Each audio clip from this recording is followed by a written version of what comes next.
bespoke radio for the masses. Headline edition, July 8, 1947. The Army Air Forces has announced that a flying disc has been found and is now in the possession of the Army. If the game is rigged, change the game. Game changer. I occasionally think how quickly our differences worldwide would vanish if we were facing an alien threat from outside this world.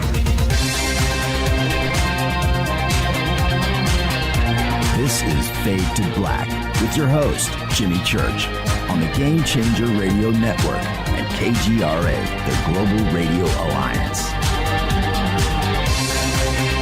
I need your help to get to the year 1985. You're listening to Fade to Black with Jimmy Church on the Game Changer Network.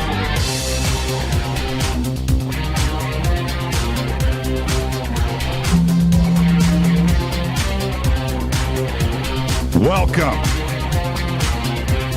Fade to Black. Bespoke radio for the masses. Good evening. Today is Thursday. It's Fadernight. August 30th, 2018. 243 days into the new year, just 122 days left. We are live from a bunker somewhere in the middle of beautiful downtown Burbank, California. And I would like to welcome everybody listening all around the world, all across the United States. Hither and thither, to and fro, back and forth, up and down, east and west, north and south. Far and near. This is Fade to Black for KJCR, the Game Changer Network, and KGRA, the Planet. I am your host, Jimmy Church. What is cracking? How you doing? How you doing? It's Thursday night. Got a very special program lined up this evening. It is Thursday, which means it's Fadernight, and we've got Jon Rappoport here at the bottom of the hour. And it's No More Fake Newsroom Live. That's right. So that's at the bottom of the hour. And then at the top of the hour, Jason Quitt joins us. Yep, Jason's going to be here. He's going to help me man the phones tonight. We've got a big announcement about his new movie and website, so we'll handle all of that in just a bit, so just be patient, and that'll be at the top of the hour, and we're going to take phone calls all night long with Jason Quitt right here. Now, we're only going to be using the main phone line tonight, 323-825-5045, and so one phone line, and there you go, okay? I'll tell you, though, before, this is one of the things that's great about being the host of Fade to Black, is Jason and I, we do a sound check, right? We do a sound check with every guest on the show to make sure that everything is hunky-dory. So I'm sitting there with Jason, and I got a sneak peek at his studio. It's pretty nice. It is. It's pretty nice. Nice studio. And got to look at a couple of his new guitars and what he's doing. There you go. Okay, so that's tonight. Thursday night, Fader night, my favorite night of the week. Your phone calls all night long. And, of course, Jason Quitt's going to be right here. It's going to be really cool. And there you go. So let's move on as quick as we can. On Stellar, ONSTELLAR.com, the new great social media platform built just for you. All things conspiracy, supernatural, paranormal, everything under the sun. Go over there, make friends, post, read everybody's stuff that they are putting up there. It's just a social media platform. If you want to use it like the other social media platforms, well, there's only one, really, Facebook. You can use it. Same thing. Friends list, groups, schedule events. You can block. So if you want to use it just like that, it's all available. You've got chat functions, and you can message people and, PM. So all of those things are there. But it's about the community and how they write things and share their knowledge and post articles, and you can just go over and read through. It's absolutely amazing. OnStellar.com. And when you head over there, if you haven't registered yet, register and use my promo code, referral code, Jimmy. That's all you got to do. Okay, so head over to OnStellar today. Very soon here, we're going to be out. We're going to leave Facebook, and I don't know what to do about YouTube. That's a perplexing thing. The same thing with Facebook. Facebook on our radio page, I don't know exactly, but we probably have 10, 15, 20,000 followers there.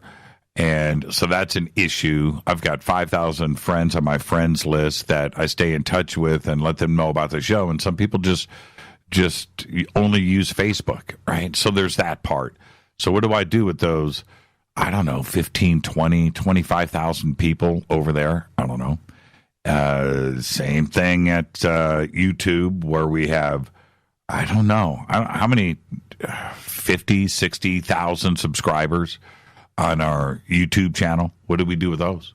It's probably more than that. And what do we do? So now lump that all together, and it's close to probably 100,000 people. What do we do with them? I don't know. I don't know what to do about that. It's a perplexing thing. But in the meantime, they're still chugging along, and we're still posting and keeping those channels alive. But you can go and do that. But certainly follow me on Twitter at JChurchRadio. Next week, Jack Dorsey of Twitter going to testify. I don't know if it's Congress or the Senate. I don't know, but he's heading over there. I don't know who bailed. Somebody just bailed. Somebody bailed. Was it the head of Google? The head of Google bailed. Said, I'm not going to do it. He's sending like his number 2 or number 3, number 4, or whatever. But yeah, next week, Jack Dorsey. Wow. Yeah, it's going down. So you can follow us on Twitter at JChurchRadio. I don't know, the conspiracies behind, the conspiracy theory, I should say, behind shadow banning on Twitter, and removing followers and content and depriving content. I don't know if that's, I don't know if it's real. It seems like it could be real, but to go and testify in front of Congress, I think Zuckerberg got caught lying on a few different points with Washington, and that's a tough thing to go through because they're going to catch you in something. And when you have a company that large, I would think bringing the head of the company in sounds good because of the name involved, the publicity, but you don't know every single detail. You just don't. And I found Zuckerberg just doing the dance with generic answers because he really couldn't answer a whole lot, factually. I'll get back to you on that. I'll get back to you. Can you give me a written question, and I'll get back to you on that. I think that's an honest answer, man. You're trying to be truthful. So anyway, that's next week, Jack Dorsey, and you can follow me on Twitter at JChurchRadio. The Sandbox tonight, every night, is hashtag F2B on Twitter. Come and hang out with us over there. It's so much fun. We use TweetDeck. I haven't mentioned that in a while. I had heard, let's see, I must admit I'm lazy social media guy, but I love the tweet feed during the show. Yeah, this is from Jimmy Kane. Hello, Jimmy. I've never seen you here before, but I did nail my OnStellar space very early, though. Knockdown, drag out, rock and roll party in the street, rare FM spin from 1981. Can anyone name the band?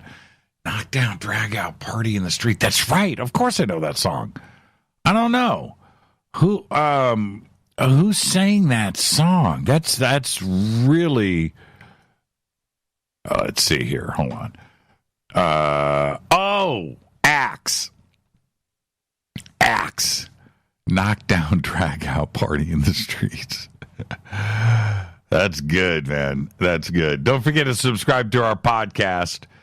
We have over 900 archive shows, custom apps, Apple, Android, just $2 a month. Click on the podcast banner over at jimmychurchradio.com. You can also become a Fadernight in our membership section, and that is also very simple to do. Two different things. Podcast and the membership are two different things. And when you become an official Fadernight, you're going to get the bunker cam. That's the first cool thing. You're going to get a private email to me. Second cool thing. And then you've got a bunch of options in front of you if you want the commercial-free archives of the show that you can download. You can do that there. You can also become the game changer that you are and get autographed hats and T-shirts. You can get all of that stuff right there in our membership section and become a Fadernight today. All of our sponsors, I just got off the phone with Ronnie McMullen and Life Change Tea, one of the great companies out there, period. Life Change Tea. GetTheTea.com. Of course, Ancient Life Oil, CBD, River Moon Coffee. Hey, we've got the Rita. Let's fire that up tomorrow. We've got the new CB Doc. Yeah, test run, though. It's a test batch. It's one that we're supposed to just check out. But we've got CB Doc. I'm going to check that out tomorrow. Sacred Skulls, amazing handmade jewelry. Sacred Skulls. The banners are over at jimmychurchradio.com. Numana Food Storage. Numana Food Storage, emergency food storage for you and your family. Absolutely delicious, GMO, organic, the best, MSG free, right? So just head over, click on the banners for Numana at jimmychurchradio.com. Use the promo code Jimmy10. That's the number 10. You're going to get 10% off. You're going to get free shipping. You're going to get an autographed T-shirt, and you're going to get peace of mind. All of that for an order over $100 right there. Numana Food Storage. And, of course, Bearing Optics, makers of night vision goggles. The best. All right? So just click and go visit Alec Hoffman over at Bearing Optics. He's a Fadernight. And get yourself some night vision goggles and go see your very own green chrome balls. Let's get this show cracking. Happy birthday to today, Cameron Diaz. Cameron Diaz is 46. I did it. Yeah, Cameron Diaz. And you know why? Listen to this. She was in The Mask with Jim Carrey. How about There's Something About Mary? How about Being John Malkovich? Vanilla Sky, Gangs of New York, and she was great in that. Charlie's Angels. And you know what? I really liked Bad Teacher. That you're going to make the list. When you have a resume like that, you're going to make the list. Happy birthday today to Cameron Diaz, 46 years old. On this day in history, OTD, the hotline between the United States and the Soviet Union goes into operation, hopefully to ensure that some accidental war, nuclear of that variety, would never happen. Fader fact. Okay, I need you to listen to me. Really. Turn up, get close to the speaker. Listen to me. Fader fact. Pluto. From the time that it was discovered to the time that it was denounced as a planet, did not complete a single trip around the sun. That's a Fader fact. What do you make about it? Think about that for a second.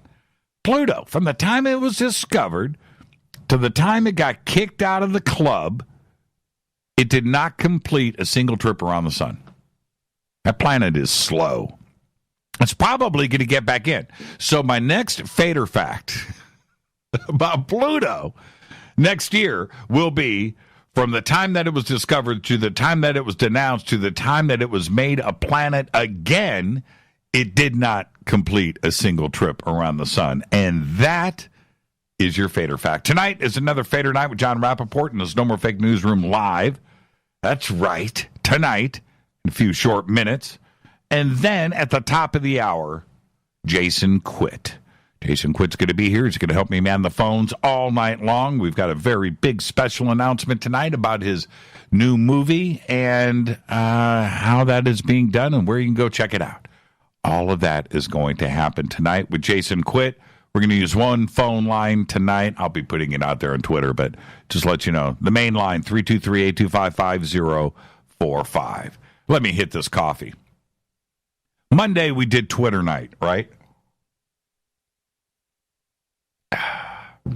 And one of the questions, and this is Thursday, you know, this is our night where I can just sit and talk with all of you and have some fun and do our thing. So I'm going to do that right now. So Monday was Twitter night.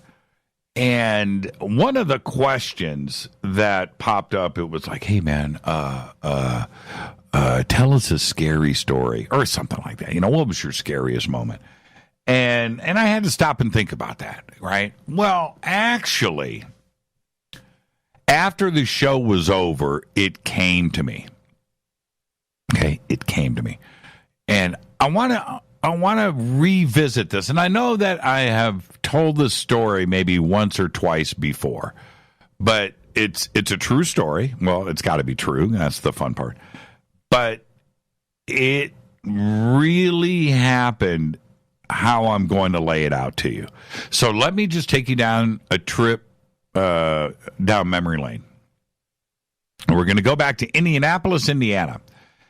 And out in Indianapolis, especially back in the day, I can't speak for today. I can't. I've been out in this area now, and it's definitely been gentrified and turned into suburbia. But when I was in Indy from 1972 all the way to I moved to California in 1983. This part of the east side was all cornfields. Okay, so just imagine that, just cornfields for miles, everywhere you go, cornfield. And our little subdivision that we lived in with my family, my parents, street called Starview Drive, and you can go and look it up, Indianapolis Starview Drive, and it'll take you out to the east side into Cumberland, and you can look up that street, and we're on Starview Drive. I don't remember the address, but the house is still there.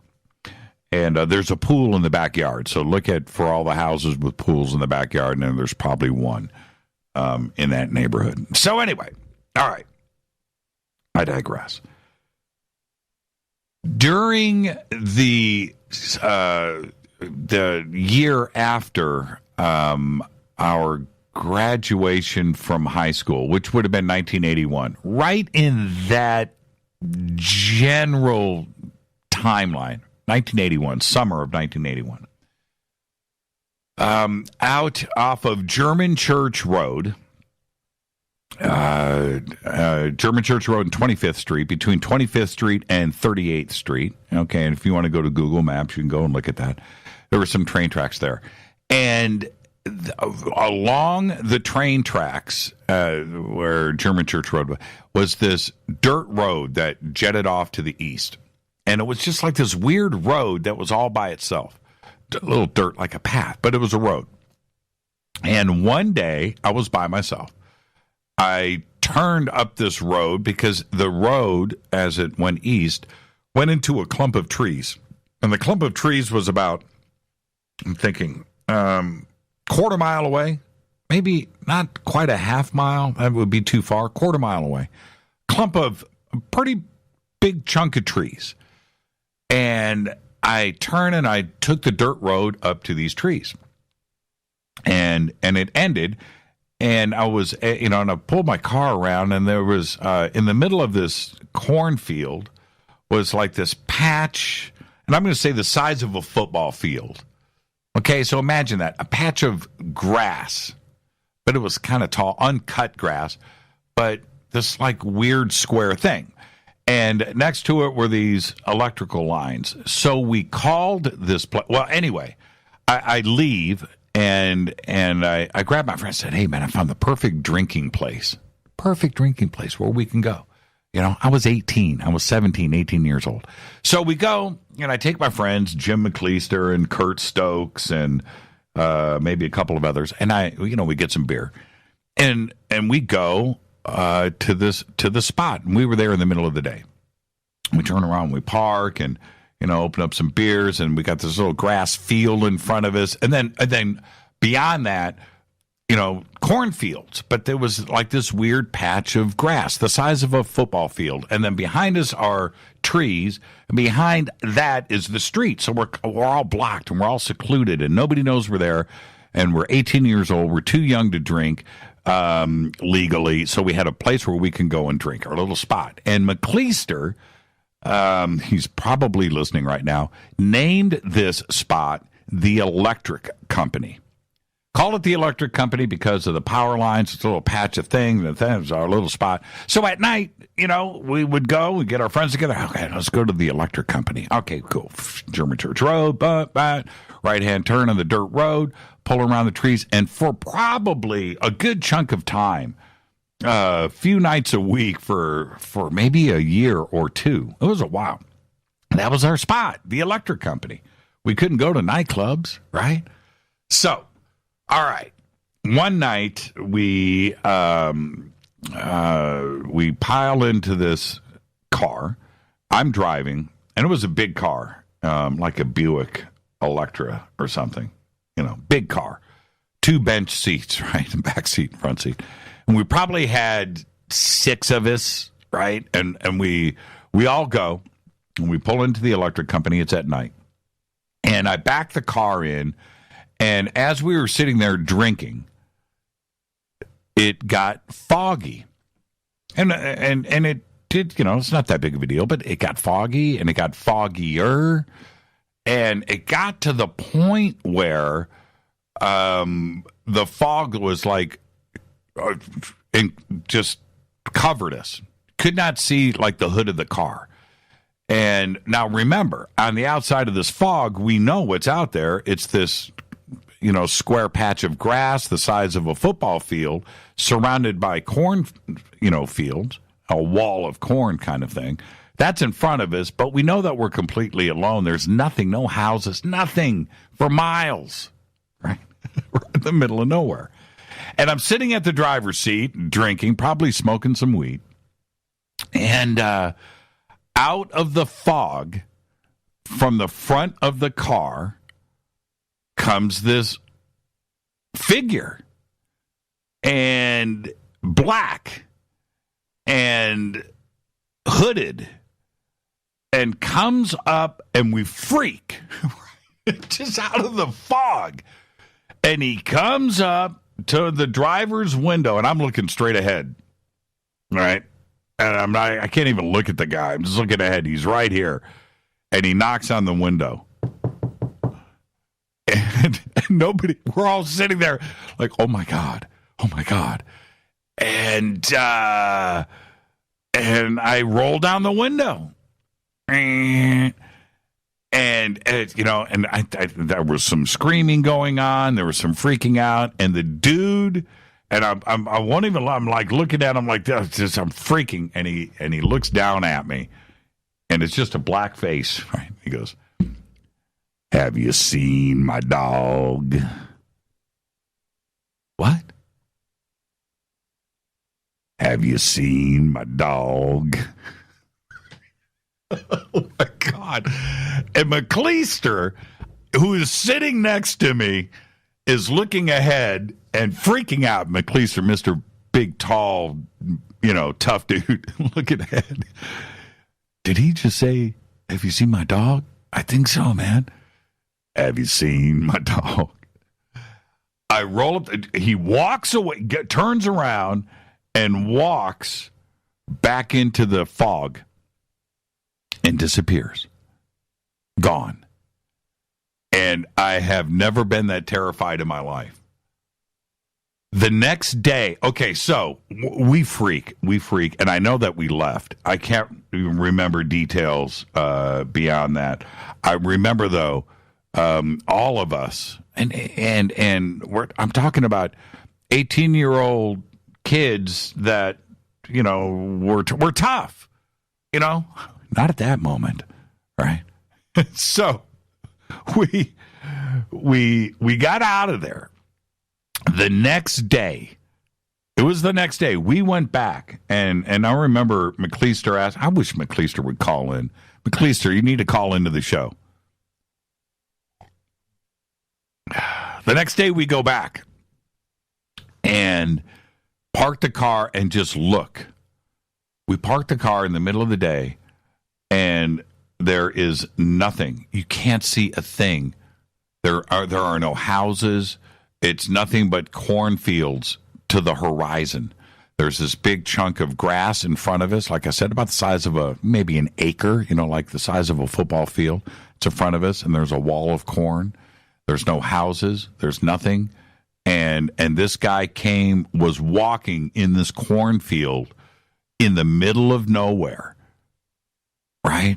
And found our car in the fog. That's a true story. And I look back at that, and I think about it. Last year, McCleister calls me up. Maybe it was about 2 years ago. Heard me tell the story on the air, and he called me up laughing, and we talked about it. And it was one of the most frightening real things ever.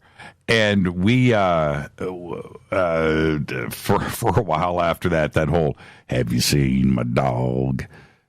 Was such a funny thing to say. I was terrified. I still can't believe I rolled down the window. I can't believe it. And and there was another funny twist to the story. Can I throw somebody under the bus? I'll throw McCleister under the bus. McCleister said to me, he goes, "Dude, I was driving the car. You were in the passenger seat." I said, "No. We were driving my parents' car." No. I was driving the car. He was in the passenger. I remember looking at him like this. But so anyway, he then backed off and said, yeah, I think you're right. You were driving. So maybe his memory, his fondest memory about this. But so the next day, that's where the chilling part of all of this came in for me. Certainly for McCleister, because when we were sitting there during the day and the reality hit us that there was nothing there. And we knew that there was nothing there because that's why we went there, to go and drink in the middle of the summer, in the middle of the night, to get away from everybody so nobody would find us. It was all alone. Now, you can go and look. I'm going to do it during the break. We're going to bring Jon Rappoport in here. German Church Road, between 25th Street and 38th. I don't know if 30th Street goes through. It might, but right there in Cumberland on the east side of Indianapolis. I'll grab a screenshot of it, and I'll see if I can find the electric company for you. And I doubt that it's cornfields today. So there you go. That's the scariest story that I got. And I've got 6 friends that were witnesses. This is Fade to Black. I am your host, Jimmy Church. I'm going to get out of here because when I come back, we're going to be joined by Jon Rappoport and his No More Fake Newsroom Live. Fade to Black, Thursday night, Fadernight at the top of the hour. Jason Quitt's going to be here. He's going to help me man the phones all night long. We got a special announcement about his new movie. What is it? What's the name? Where are you going to go check it out? All of that at the top of the hour. It's Fade to Black. I'm your host, Jimmy Church. Follow me on Twitter at JChurchRadio. Karma Records. How do you know about Karma Records? There's somebody from Indianapolis right there, Jimmy King. I'll be right back. Stay with us.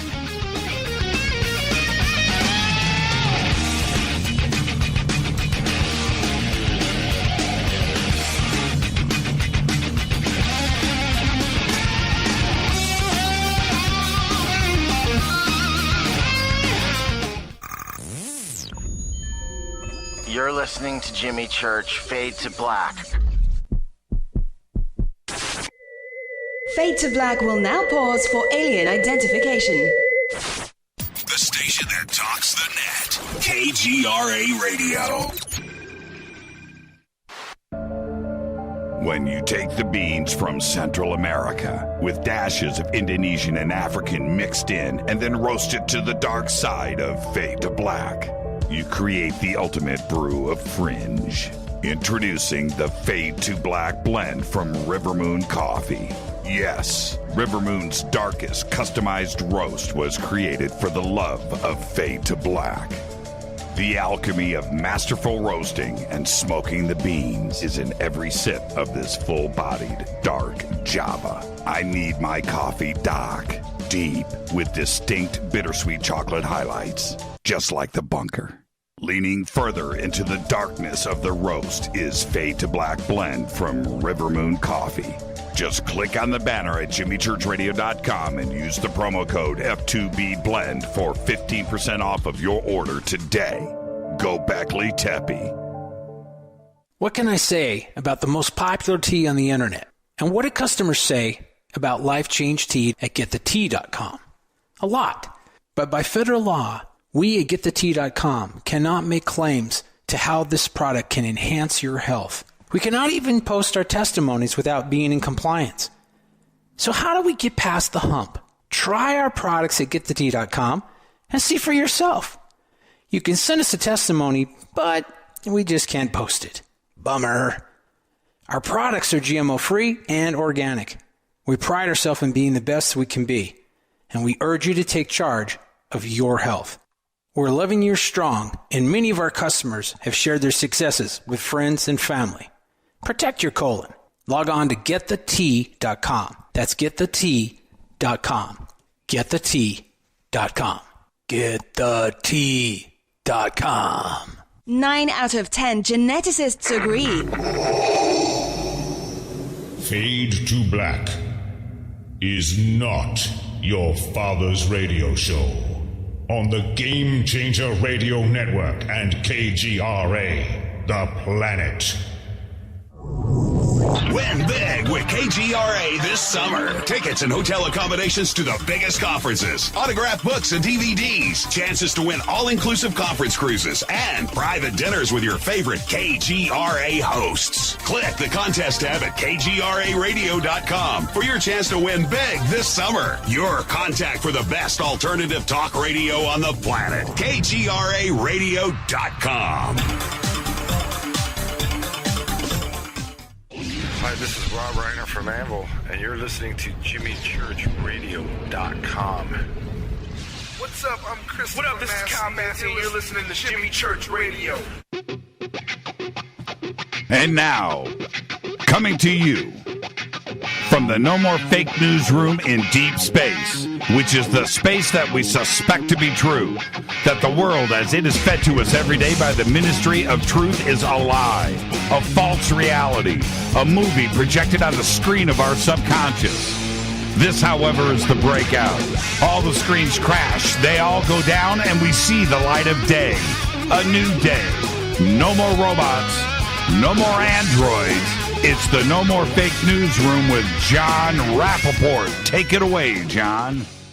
Thank you, Jimmy. Thank you very much. Good to be here as always. We've got several medical stories tonight that intersect, collide, crash, smash up, and so on, as they tend to do. And I will provide some context along the way, because I've been tracking these sorts of stories for, I don't know, let's call it 30 years now. 30.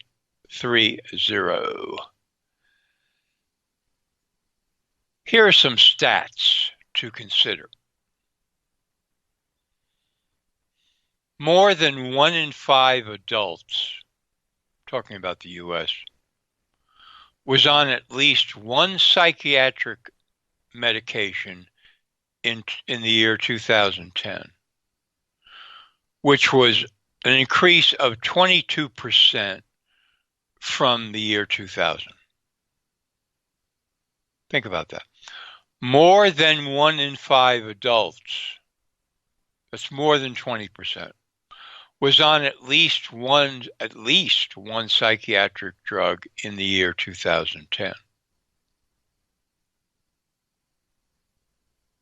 Now, maybe you're so used to this by now that everybody you know is on some kind of psychiatric med that this doesn't make much of an impression on you. But if you could back up mentally 4 or 5 steps and take a look at this and what it means for the country, you would change your attitude. One more time.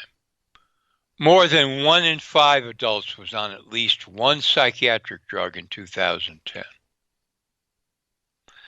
More than 25% of adult women were on mental health meds in 2010 versus 15% of men.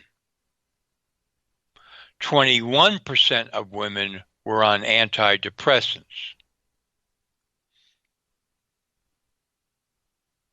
That's 21% of the women in the United States were on an antidepressant or one of the antidepressants.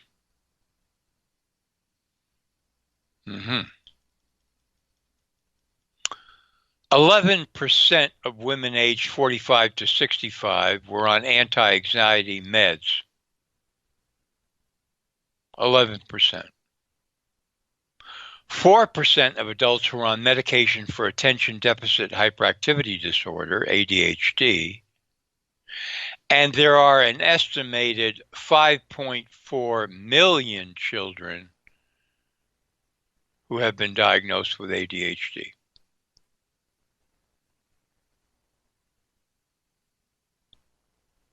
The figures for the use of these antidepressants in children are even more appalling, being 2 to 3% of children are on antidepressants.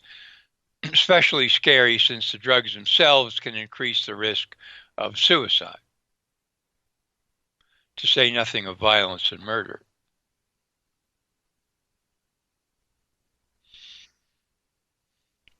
So then I write, this is from an article I wrote, I think it was yesterday. How many people, actually today, how many people are on psychiatric drugs was the headline at No More Fake News. And then I write, these numbers show there is a plague afoot in America, a plague of diagnosing and prescribing drugs.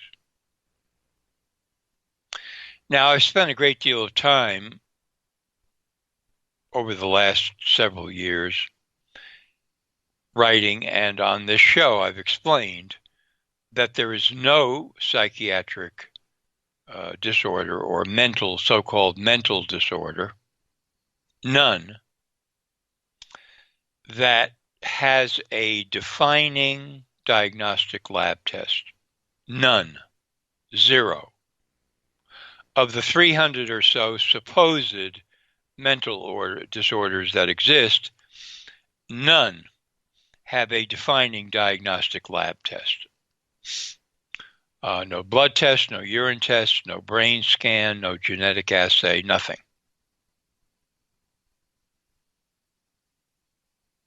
If that comes as a shock to you, good. Good. Read some of my other articles about psychiatric drugs and psychiatric diagnoses. All of the psychiatric drugs have harmful effects on the body and the brain. All.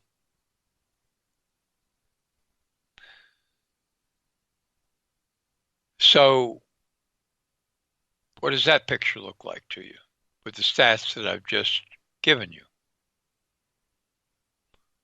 It looks like something unimaginable if you were to be able to look at it with the necessary freshness of mind. Freshness of mind is a great thing. To be able to look at factoids and situations as if for the first time. Because then you can begin to see the enormity of the situation that you're looking at. Instead of just saying, well, sure, I mean, I know everybody's on psychiatric drugs. No, that response doesn't work. That's not good enough.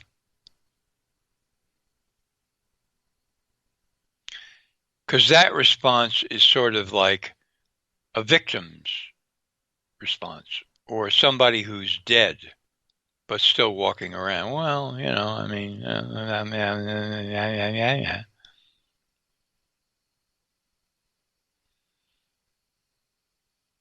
Okay, let's switch from that to another article that I wrote, and this gets more deeply into the situation here. And this would be, I'm pulling it up now. The headline on this was, Why Medically Caused Deaths Continue to be Ignored. And I start off by mentioning the Starfield Report, which is familiar to anybody who's been listening to the show since I've been doing weekly reports. Dr. Barbara Starfield, who passed away several years ago now,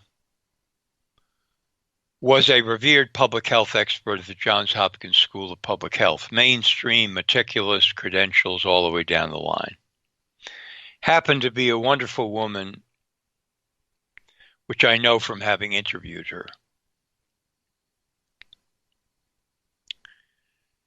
In the year 2000, July 26th to be exact, the Journal of the American Medical Association, another highly prestigious mainstream journal, published a review by Dr. Starfield called Is U.S. Health Really the Best in the World?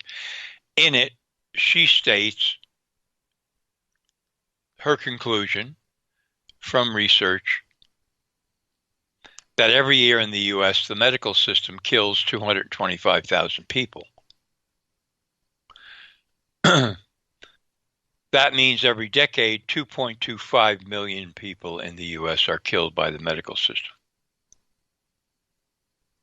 Try looking at that factoid with fresh eyes as if for the first time.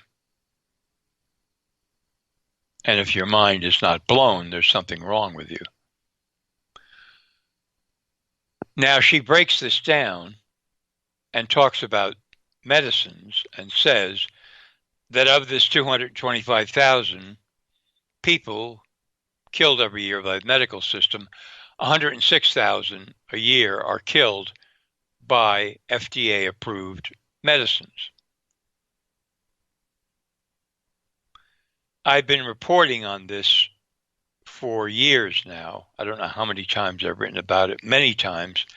Mainstream press has never picked up on it. Totally ignores it. When the Starfield Report first came out in the year 2000, there was a flurry of articles, but that died out, and from that point on, almost nothing appeared in the mainstream press.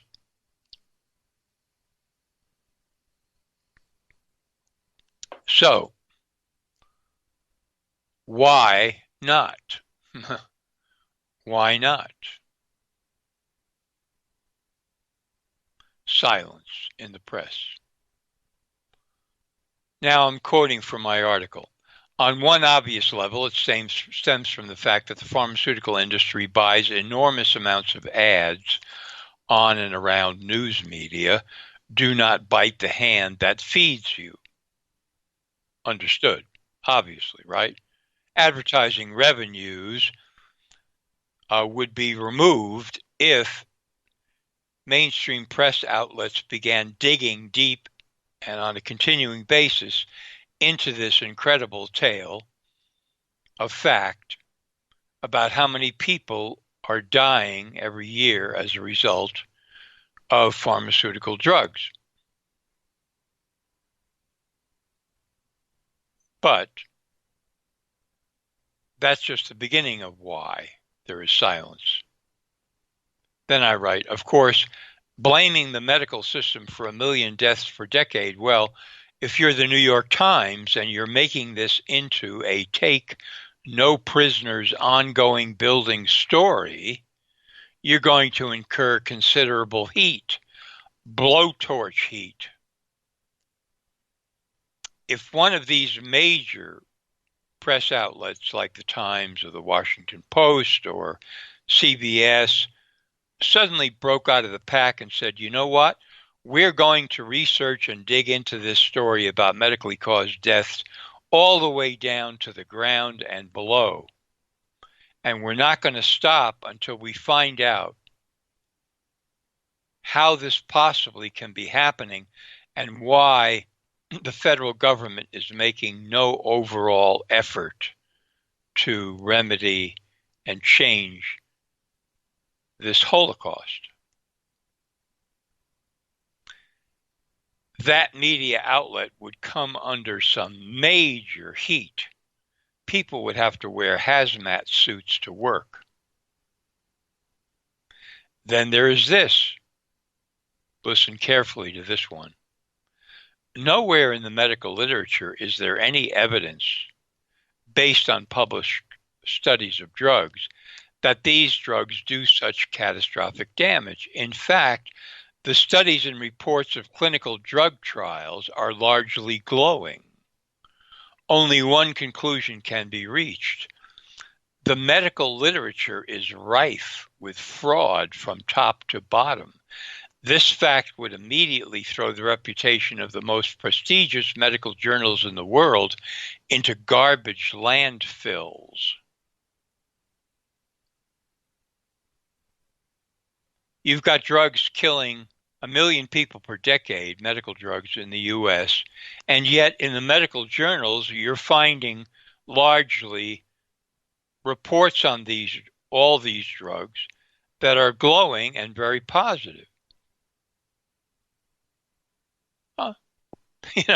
There's only one conclusion to reach: total fraud at every level. The journals are fraudulent. The authors of the studies are fraudulent. Everybody. And then I say, indeed, we have on the record an editor of one of these publications broadly confessing to a mind-boggling reality.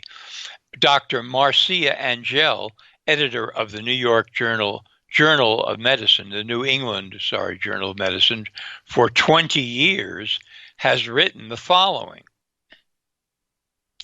It is simply no longer possible to believe much of the clinical research that is published, or to rely on the judgment of trusted physicians or authoritative medical guidelines.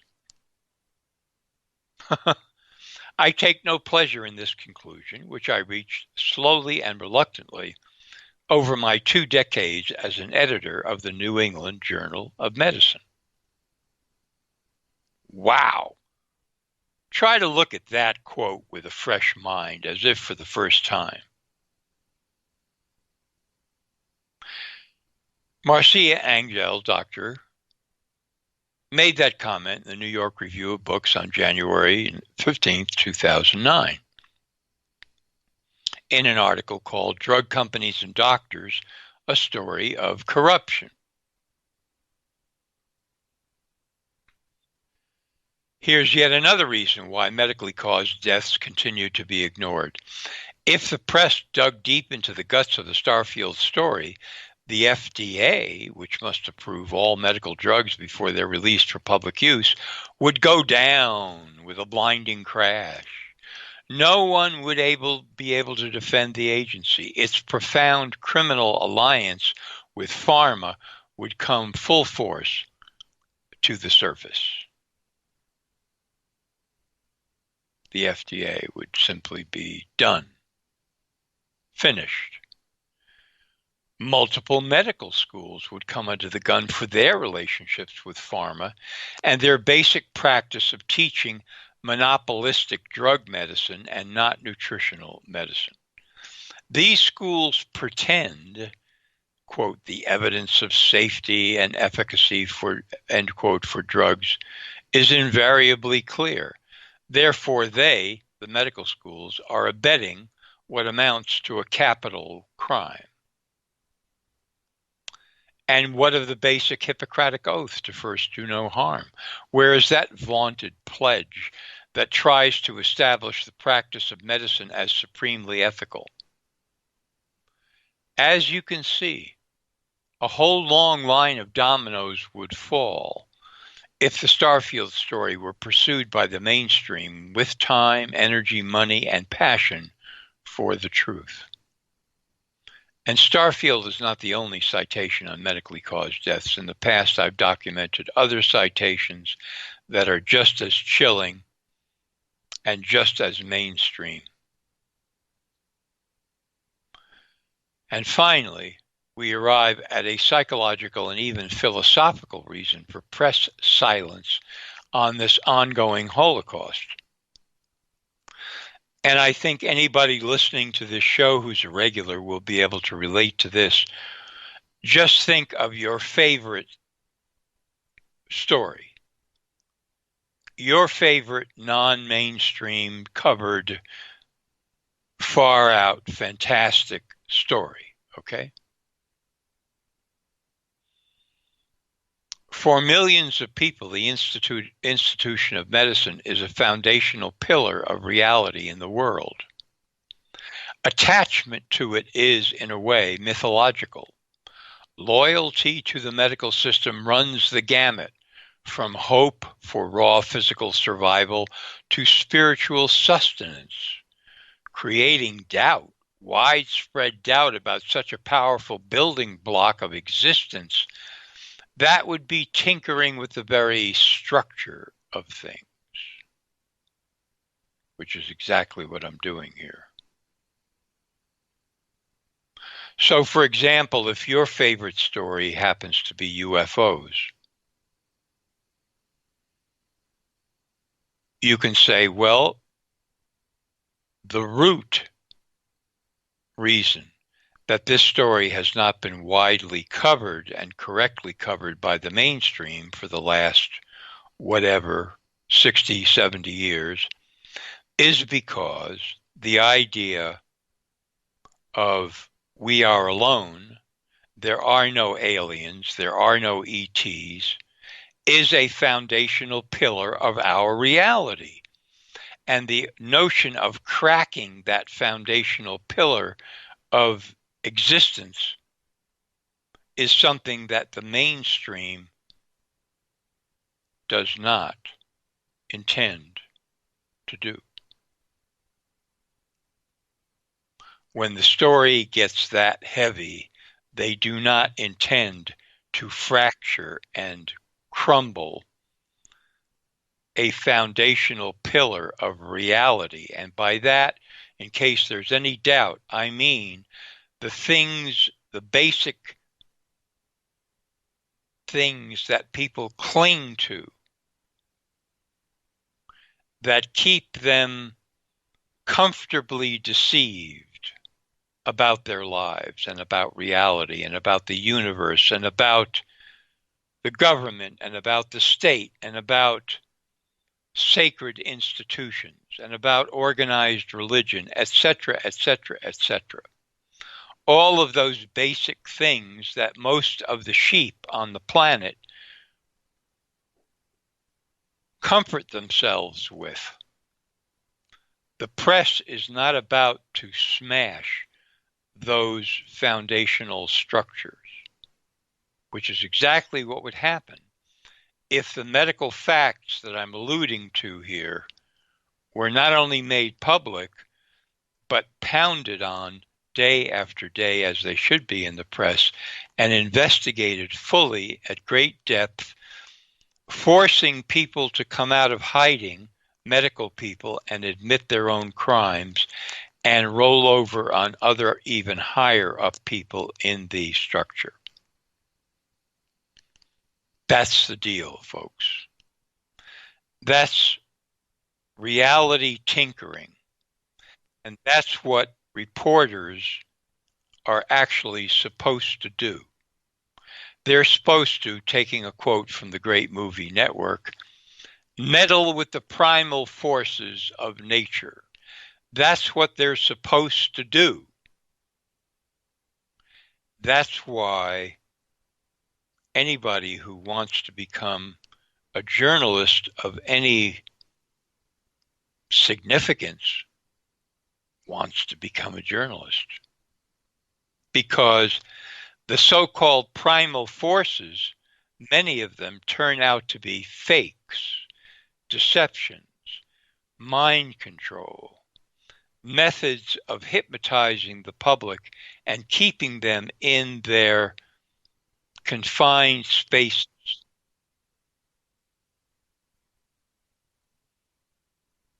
And I think I'll leave it right there. That's my report for tonight.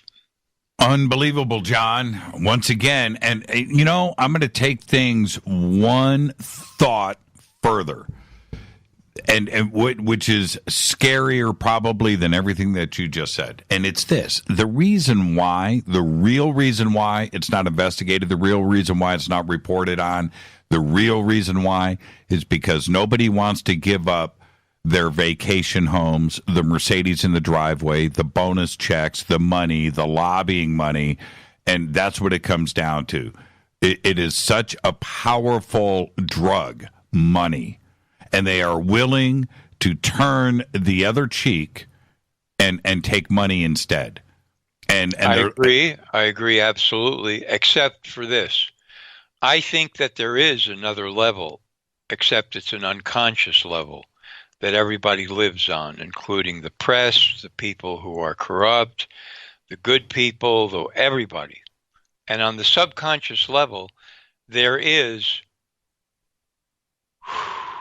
a whole other drama being played out, which has to do with, shall we protect fake reality or shall we expose it for what it is? Yeah, and so combine both of them.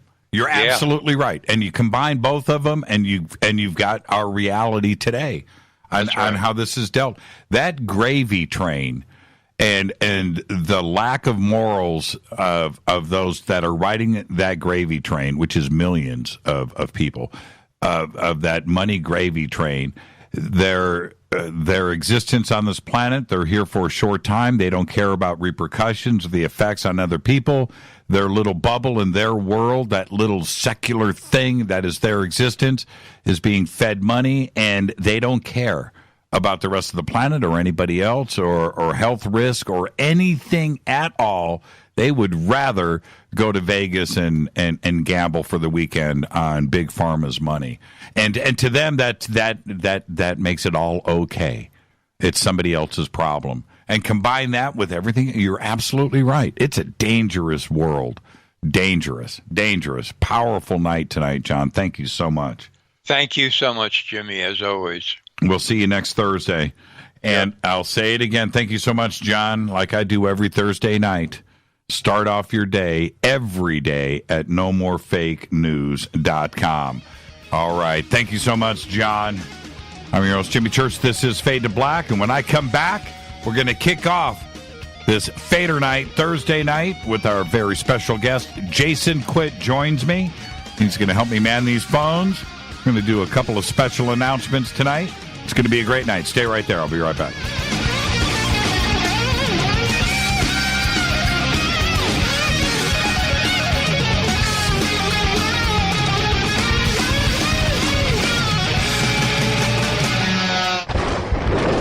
This is Fade to Black with Jimmy Church on the Game Changer Radio Network and KGRA, the Global Radio Alliance.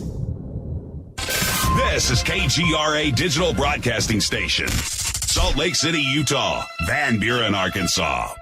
Does your basement or crawl space have a damp, musty smell? Well, watch out. That's a sign of too much moisture and not enough ventilation. And that can mean increased mold growth and the buildup of harmful toxins and gases. Don't bother with a dehumidifier. It just circulates the same unhealthy air. Now there's a better way to remove these dangers and odors. It's with the computerized Wave Moisture Control Unit that reduces moisture and expels pollutants. We replaced our old dehumidifier with the Wave unit, and in only 3 weeks, our basement is dry and the musty smell smell is gone. Wave units require no maintenance, no buckets of water or filters, and costs only pennies a day to run. Breathe better, live healthier with an affordable, no-maintenance Wave unit. Call 888-717-WAVE, 888-717-WAVE, or visit dryhealthyhome.com. Dryhealthyhome.com. Ride the wave. Wave Home Solutions for a healthy, comfortable home.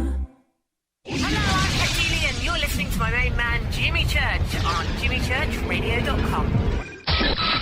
Hi, this is Ray Hobbs here, repping the planet, and you're listening to my good friend, Jimmy Church, Fade to Black, on the Game Changer Network and the KGRA Digital Broadcast Station. This is Toby Kebbell. You're listening to jimmychurchradio.com. Don't hurt me, Jimmy. I'm only little. Hey, I'm Adrian Grenier, and this is Ari Gold. We're the Honey Brothers. Well, yes. We are of the Honey Brothers. Hey, I'm Adrian Grenier. And I'm Ari Gold. We're the Honey Brothers. And you're listening to Jimmy Church. The Revolution.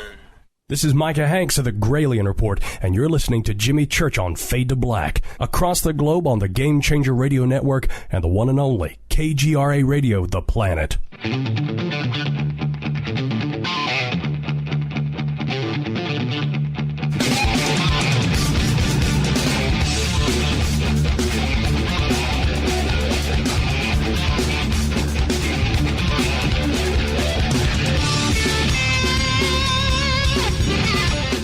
All right, welcome back. Fade to Black. I'm your host, Jimmy Church. It's Fadernight Thursday night. Want to thank Jon Rappoport. That was stunning. NoMoreFakeNews.com. You need to go there. Check it out. All right, it's Thursday night, Fadernight. Open lines all night long. I would like to welcome to the program our good friend, Jason Quitt. Jason, good evening. Good evening, Jimmy. Great show so far. Man. Fade to Black. I am able to host this show, and I'm here nearly every single night, and it is just the greatest job in the world. And somebody pinch me. This is what I do for a gig, right? It's like the best, man, the best audience. Jon Rappoport. I'm able to come in here and tell ghost stories. And there you go. Hey, before we move forward, did you hear the intro to the show when I told the story about the electric company? I did. It's a true story. Really happened. The Grim Reaper, man. But I posted up on Twitter for everybody. Go over and check it out at JChurchRadio and follow me over there. I jumped on during Rappoport, and I found the electric company. So I posted a picture of it, and what's funny is because I was able to go and grab this image, and I got to post it up there. Now I remember why we called it the electric company, because the electric company was in front of us. It was this power station, and I completely forgot about that. But I posted a picture of it, and I want to tell everybody exactly what is going on here. With this image, it says German Church Road in between 25th Street and 30th Street. You can see the subdivision that's up to the north there. That wasn't there. This was all cornfields. And you can see the dirt road, the string of trees right there. That was train tracks back then. Now it looks like they took the train tracks out. And it's all trees now. And I put a red circle there. That red circle, these buildings, whatever they are, were not there. And I described the acre or the patch of grass that was in front of us, and you can see that's there. You can see the trees that I was talking about. You can see the dirt road that we'd pull up, and that's exactly where we were parked. We would back up our car, and there's the electric company. You can see the cornfields over here, and there are cornfields. But I just looked at this at Google Maps now, and it's all subdivisions now. But it was all cornfields back then. But there it is, the electric company. And you can see to the west, you can see it's all fields. It was not, this was no man's land back, 30 years ago. And there it is, the electric company. And where this guy walked up onto us in the middle of the fog, in the middle of nowhere, is beyond me. But there it is, the electric company. I couldn't believe I found it, and that it's still there. Unbelievable. What do you think that guy was? To walk up and find us in the middle of nowhere in the fog and just walk up on our car like that. Have you seen my dog? What do you think he was? You know what? When you told that story, there are other stories like that of non-human entities that take the form of a human and kind of, coming out of the fog it's a pretty scary thing to see, especially if you're, sitting in your car late at night smoking what you were smoking. Right.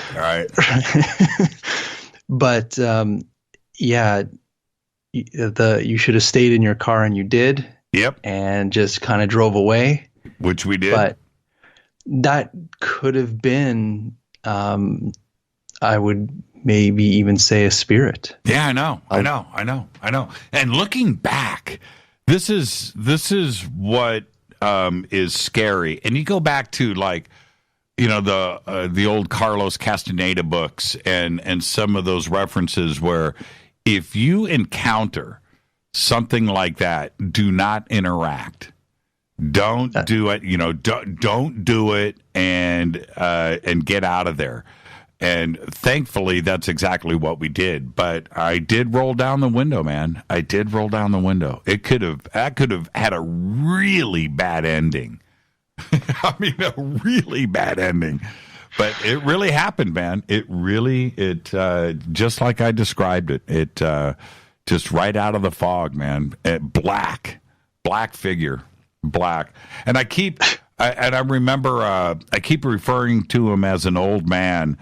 And I mean, I think I saw his chin, but we were out there in the dark. I think I saw his chin. I didn't see his face. I didn't really look directly at him. It wasn't like I stuck my hand out the window and shook his hand. Hey man, how you doing? I didn't do any of that. But, and I cracked the window like maybe 4 inches. Yeah. And that was it, man. Yeah, no, I would have jetted out of there very quickly. Yeah. When we tell the story these days, we always say that he was an old man, but, wow. Yeah. Really happened. It freaks me out, thinking about it and looking back, but, to have all of us tough kids in the car screaming, Now, it reminds me of Stephen King's The Mist. Yes, that's exactly what it was. Yes, yeah, or The Fog, right? Yeah, The Fog. Yeah. Because you do know that when you start to see through the veil, or if the veil is thinning or you're shifting into another dimension, it's almost like this fog kind of enters the space. Right. And you don't want to get stuck on the other side of that fog. No. And the other part, like I said, McLeister, I should almost text him and have him call in to the show.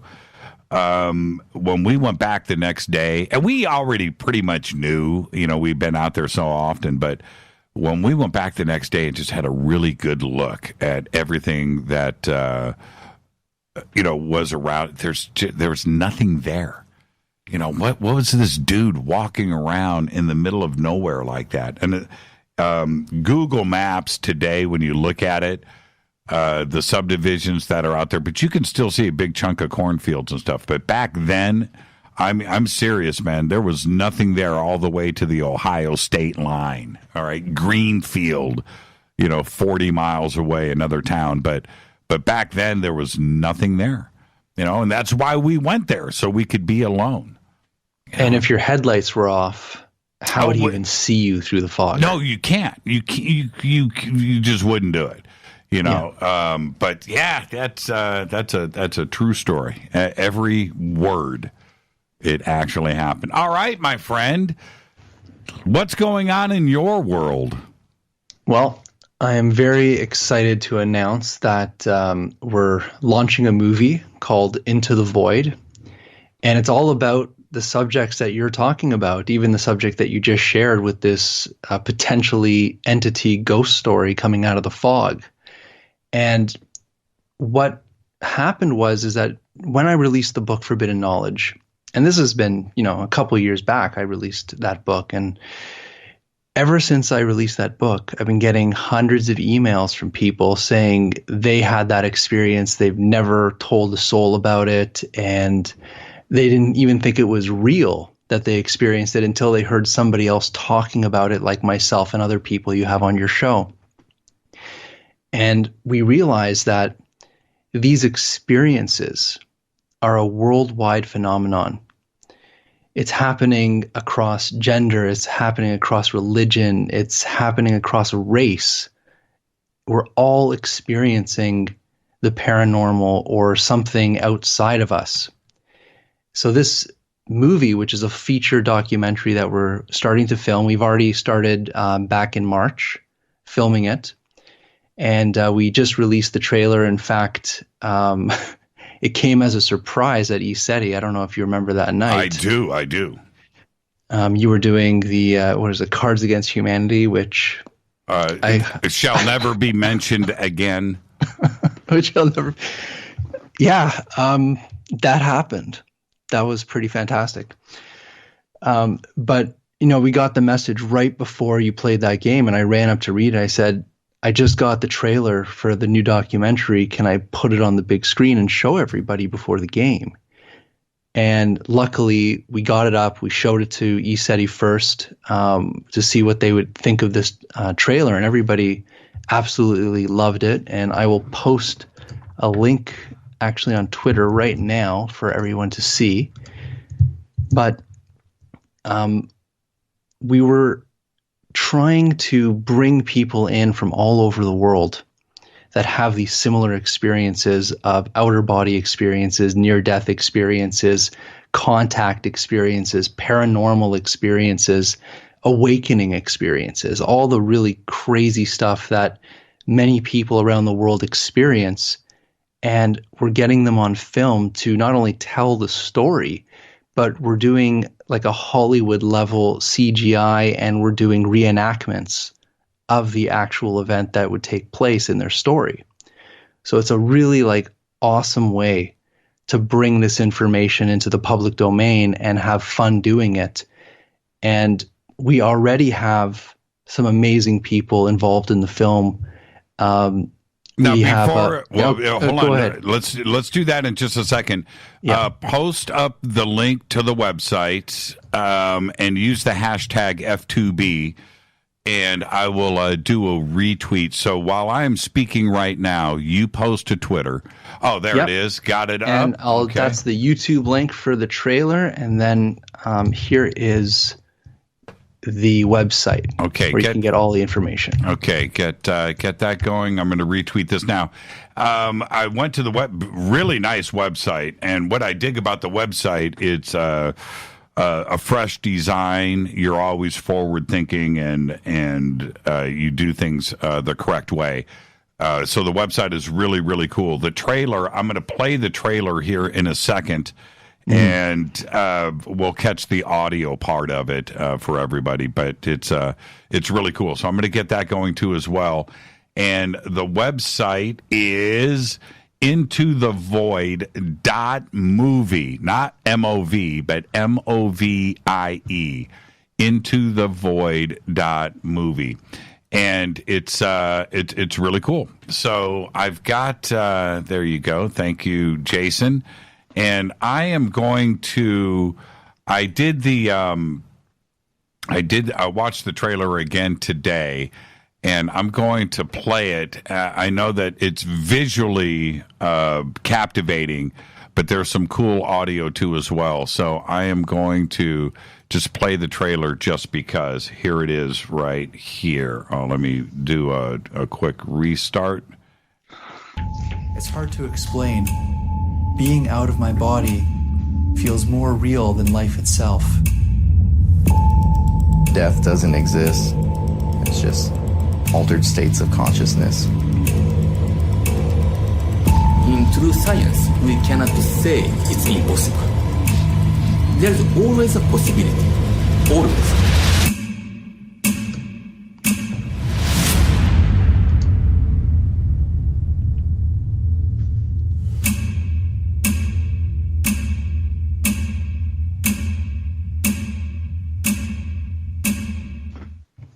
So cool, man. I so want to do voiceover on that trailer. He's back into the void, the movie. So anyway, congratulations. The website is gorgeous, and it's Into the Void movie, intothevoid.movie. Everybody go and check it out. And it's all official. This film is not yet rated. Okay, so who's behind the scenes here? Who's the team? The team is myself, a gentleman by the name of Eric Bishop, who is a filmmaker. He's currently residing in Japan. And this is where I met him and his soon-to-be wife, Christine Pelk, who is also a lifetime experiencer, just like myself. And we share very, very similar stories. And that's how I connected with her. And, you know, I follow universal synchronicity. That's my entire life. And when I spend about 3 months a year in Japan, and in the area that I stay, I would walk around by myself because I don't know anybody there. And I would go to a restaurant and there would be some dude sitting, at a table across from me, and he'd be American. And you'd always be wearing like these band shirts that I know the bands of. Rush. I keep walking by this guy on the street. Right. And so we keep bumping into each other. And then we all go out for dinner to discuss the book Forbidden Knowledge. And this lady, Christine, came out with a bunch of friends. And she brought her boyfriend, Eric, at the time. And I'm like, I've been seeing this guy everywhere. Oh, how trippy is that? Yeah, okay. So this is how I met them. And once we started talking about this, it turns out that, he's a filmmaker and they're looking for projects, and they've both read my book and they really enjoyed all the stories and experiences. And Christine has actually experienced a lot of what I talk about in the book. So Eric actually, and he'll come on the show maybe another time, but he has a UFO experience and an alien visitation experience. And that's what really got him interested in this subject. And he wants to focus his filming, especially in this documentary, so that we can bring light to all these experiences and all these extra dimensional and paranormal things that are happening to everyday people. How is the trailer is excellent, right? But how are you and Eric and Christine going to make this different from anything else that has been done on the subject? Well, first of all, we're keeping it in the family. Like, we really are. So we are all experiencers. We all talk the same language, and we have the skill set. So Eric, he's been doing like Hollywood level filming for many years now. Christine has been writing screenplays for many years now. And we're all very creative. And right now we're even working with a couple CGI people at the Hollywood level to put this project together. And how is it going to be different is we're not holding back anything. It seems like a lot of these documentaries really hold back on these experiences and the opinions. And what we're trying to do is push the envelope of what consciousness is. We're trying to push the envelope to what level these experiences can get to without us being called lunatics, really. So we're really pushing the boundaries of what our reality and consciousness could be, because we really believe that we haven't even scratched the surface of what our reality could be, and we're just starting to awaken to that process of rediscovering our true reality, and it's a very exciting time. The documentaries that have been done on this in the past, and I've commented on this a lot, and I don't mean it in a bad way, but I think they were done. I look at it's almost innocent. We didn't know what we know today in the 1980s or the 1990s. You know, we have science behind us. We have more and more experience, and combining all of this today, we know an awful lot today that we can refer to. You go back and you look at the old documentaries, even 5-10 years ago, but it's especially stretching back, Jason, that it's almost funny to me to watch because it was such an innocent way to view things. You know, they didn't really know what was going on. They were trying to share their experience and were wondering what was happening to them, but it just doesn't have the foundation that we have today. And if we really jump into it with the knowledge that we have today, it's a whole nother thing. Even me doing this show, I know how much this show has changed in 5 years. Yeah, and the thing that I've discovered from traveling the world is that all these cultures that are not North American, they believe in this stuff. They talk about it openly. It's part of their culture. So it's not like a taboo subject to talk about these things in other cultures. But over here in Canada and the US, it seems like it's very difficult to express these experiences or knowledge to people. So it's almost like we're trying to bring this knowledge back that's always been there and put a new spin on it. I don't want to say a new spin, but give fresh voices that this is not just happening to one or two people. This is happening to many people around the world. And we've already interviewed many people, and there's more people to come. But we are shocked. Especially there's, some, I don't want to say this, give out too many names, but there's like rock stars, there's celebrities, there's people that want to back this project and tell their personal stories that they haven't told a soul about. Mm-hmm.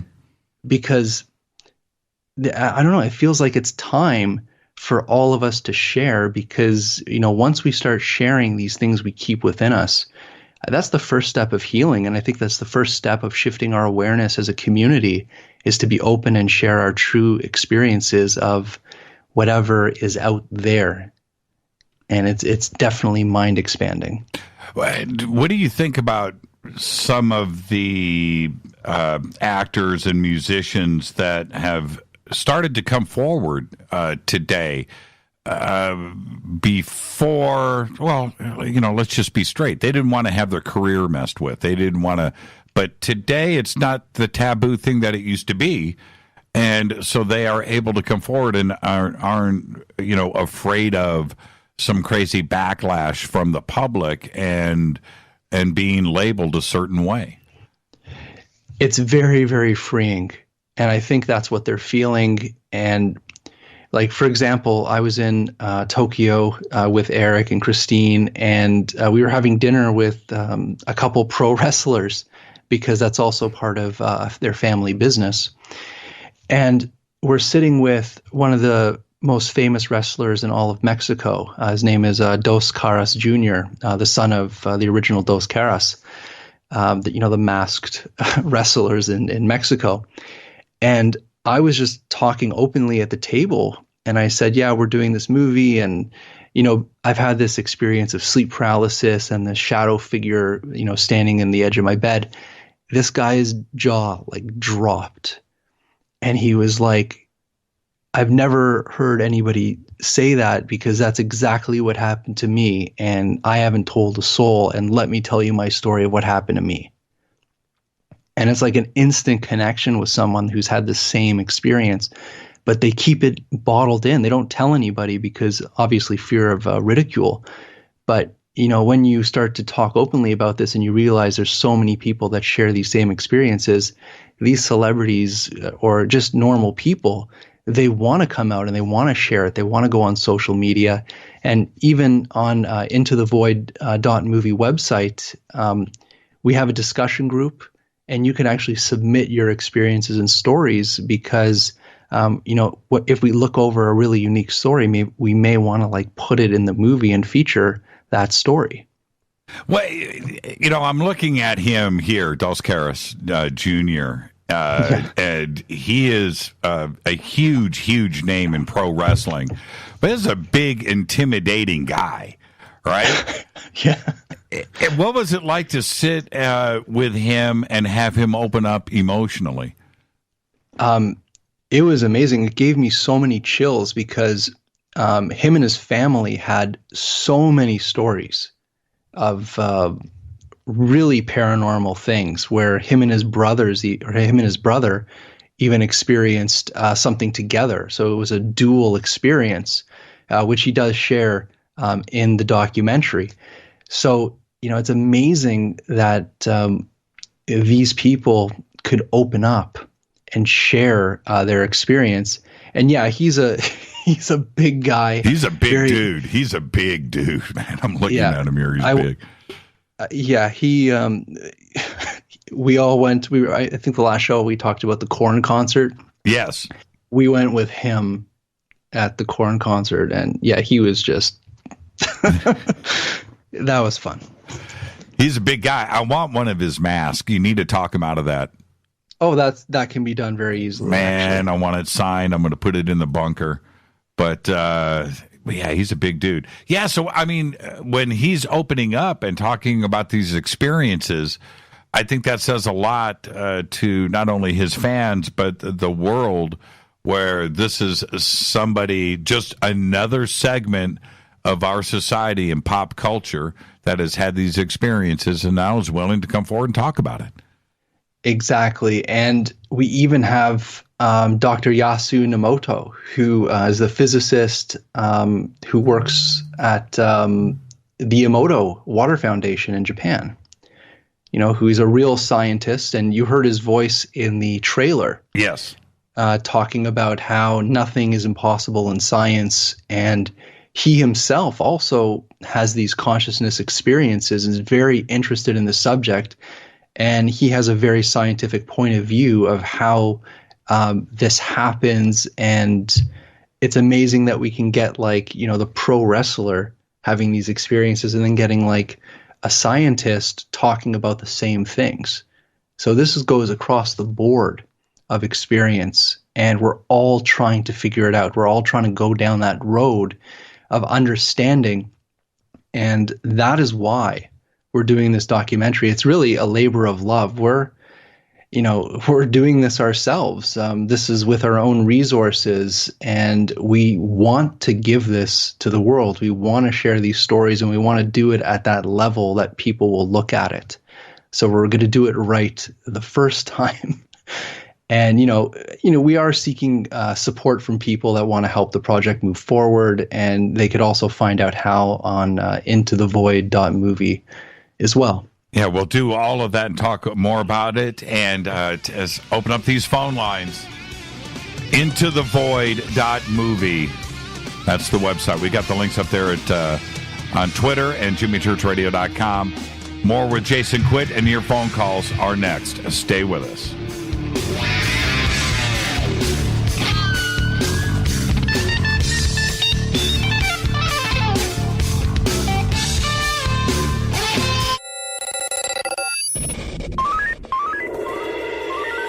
Way out here, we listen to Jimmy Church. You're listening to Fade to Black. Always on the edge of the hottest alternative talk. Jimmy Church with Fade to Black. KGRARadio.com.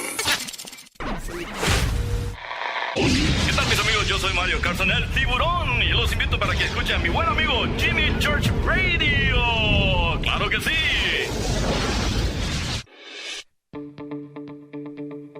Hurricanes, earthquakes, wildfires. This year we've experienced more than our fair share.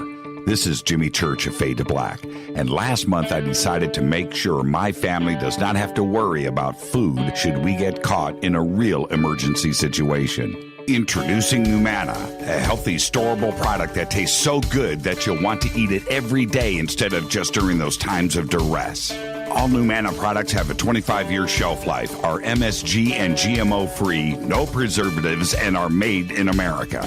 With the Numana pack in your home, you'll be able to sleep at night knowing that you've protected your family. Not only have I tasted and tested, I own it. Now you can too. Just click on the Numana banner on JimmyChurchRadio.com and use the promo code Jimmy when you order. In addition to a discount, we'll send you an autographed Fade to Black t-shirt. Seriously, go Beckley Tappy. Do you worry a lot? Whether you're a college student, busy professional, parent, or grandparent, ongoing stress and elevated levels of the stress hormone cortisol can rob your memory, your health, and your future. Now you can combat the effects of stress and anxiety while improving your memory and recall at the same time with the dietary supplement Calm and Clever. Studies show that the ingredients in Calm and Clever reduce cortisol by as much as 30% in 1 to 2 weeks. Call 1-800-758-8746 or calmandclever.com. You listen to us, and we listen to you. And so does the CIA. KGRARadio.com. You are listening to Fade to Black with Jimmy Church on the Game Changer Network. Oi, oi, I'm Reese Evans. You're listening to Jimmy Church. This is Revolution. The revolution will not be televised. The revolution is on radio. Ciao.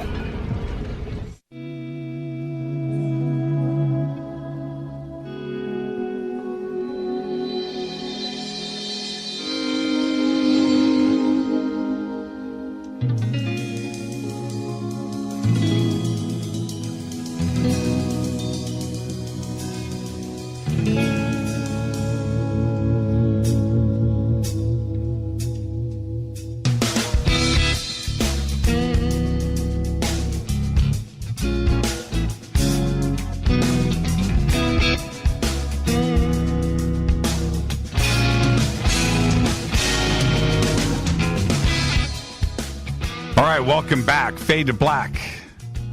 I'm your host, Jimmy Church. Got Jason Quitt here. I'm tweeting. See, you gotta love live radio because I'm tweeting live on the air. We've got Jason Quitt with us. Jason, let's take some phone calls now. 323-825-5045. That will be the phone line that we're going to use tonight. And I see that calls are coming in on the other phone lines. We're not going to use those. Just one phone line, 323-825-5045. I've tweeted it out enough, everybody. It's right there, 323-825-5045. You ready to take some calls?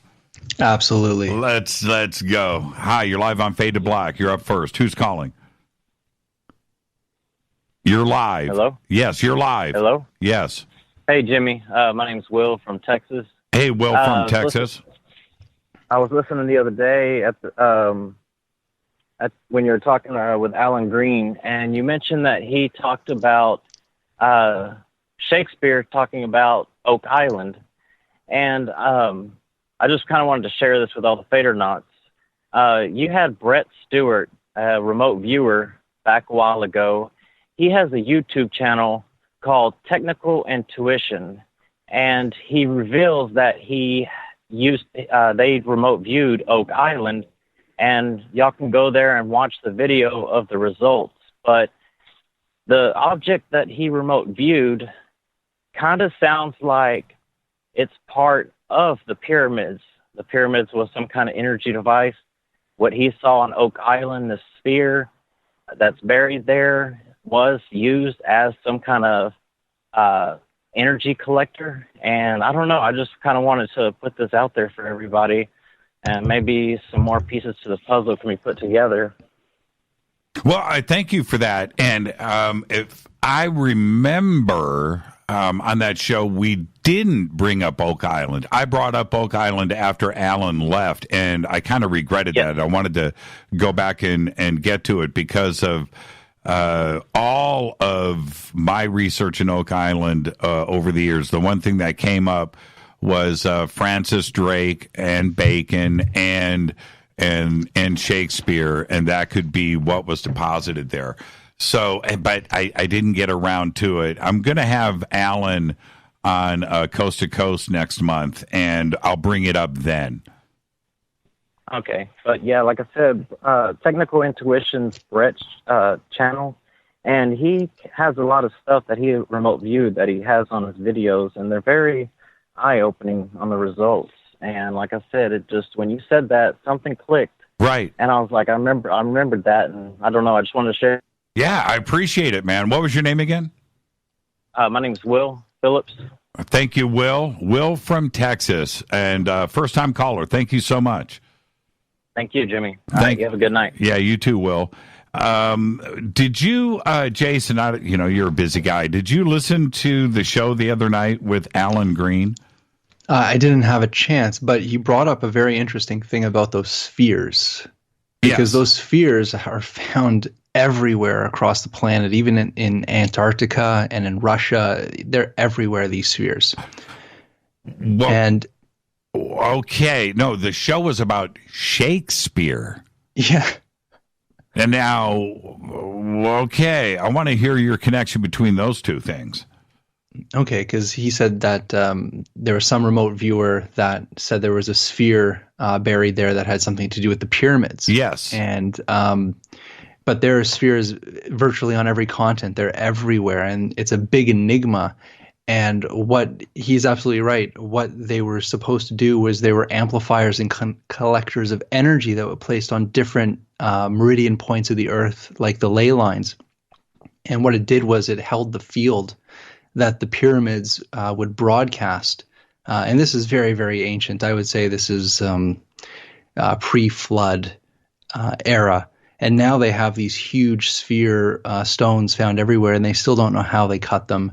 There's even some examples in Russia where it looks like they're being melted right out of the granite walls. So it's pretty crazy and a really amazing mystery that we need to delve into a little more. Yeah, the spheres, the stone spheres throughout Central and South America are nuts, nuts, nuts, and to even contemplate or think or postulate that those are natural, no. You can take that right off the list. But what they are. And if there's one buried at Oak Island, that now, and there's the other part that I find interesting is Shakespeare.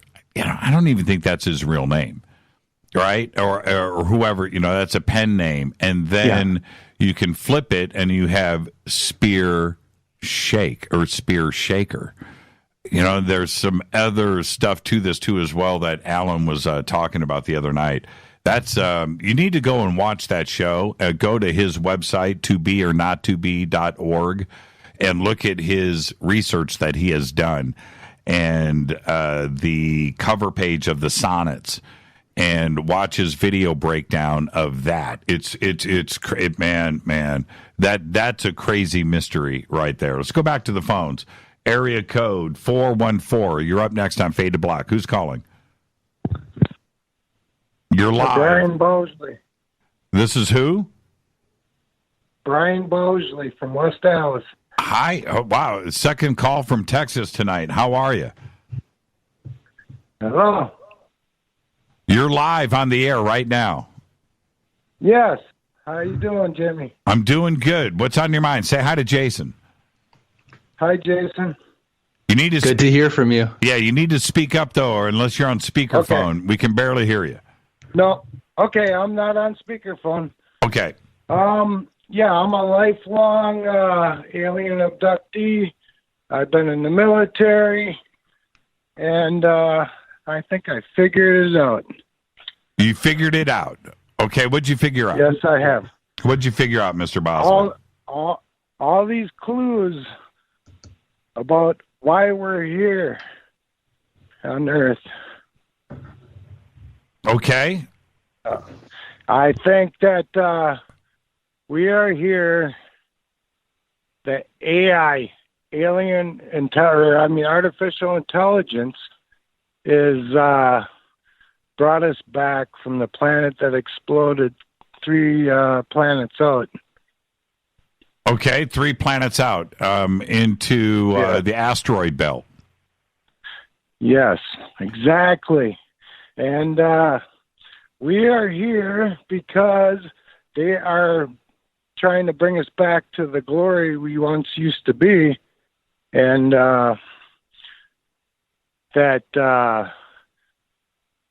Okay, well, let me actually jump in. Let me ask you a couple of questions. Sure. You said that you're a lifelong abductee. Yes, I am. How old were you when you were first abducted? I believe since I was born. Since you were born. Okay. How about the first time that you remember?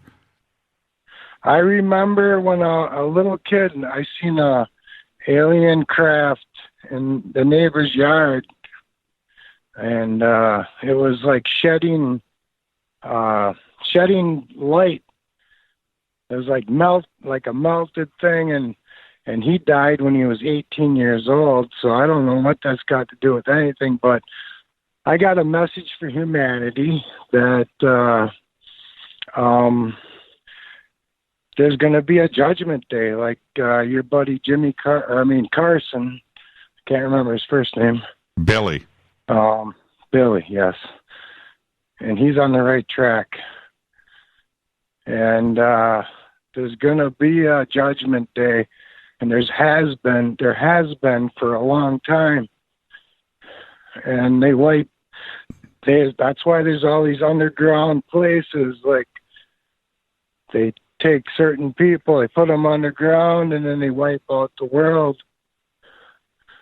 As a message. Okay, well, so, and I want to thank you for the phone call, Mr. Bosley, and for you to, call in and share this with us is a big deal. And you're welcome to call in anytime. But what I find interesting is that the judgment part of it, is this what religions have been referring to for all of these years? Yes, it has been. Good. You need to be a good person like you. Well, you're an awesome person. I love you. Yeah, thank you so much, William. And was it William? What was your first name? No, Brian. Brian Lee. Okay, thank you so much. And be safe out there. Second phone. Did this happen in Texas, by the way? No, this is Wisconsin. Wisconsin. Okay. Thank you for the phone call. I want to hear what everybody else has to say about this tonight. Very, very interesting. Hi, you're live on Fade to Black. Who's calling? This is Gabriel. Hey, Gabriel. How are you? Say hi to Jason. Good. Hello, Jason. How are you doing? Hey, Gabe. I'm good. I think I know exactly what you're going to say, too. Oh, you do? All right, I'm ready. So I got ghosts because it's the night, so I figured I'd bring it. So a longtime friend of mine since childhood, her mom was actually one of the people that when I first met my childhood friend was in kind of a strange moment because we lived in an apartment complex and I was digging into the ground and we found this huge thick cable in the ground. And I had cut into it with a butter knife. And when I finally got through the metal or through the plastic sheathing, I hit that cord. And I don't remember much after that. All I remember is her mom standing over me, like what I can only assume was like, giving me pumping on my chest because I had been shocked so strongly. So that's when I met her. But she passed away from multiple sclerosis this year, about 3 months back. And I went over to her house most of my life. I mean, every weekend for a long time. And she was a really, really good lady, and I loved her a lot. And when she passed away, it hurt. And she told me, we used to joke about it. And, we always said if one of us passed away, we had to, haunt the other because it was like, the thing. We had to do it because, we're kind of dark. And one time we were listening to Typo Negative and, it just kind of came up.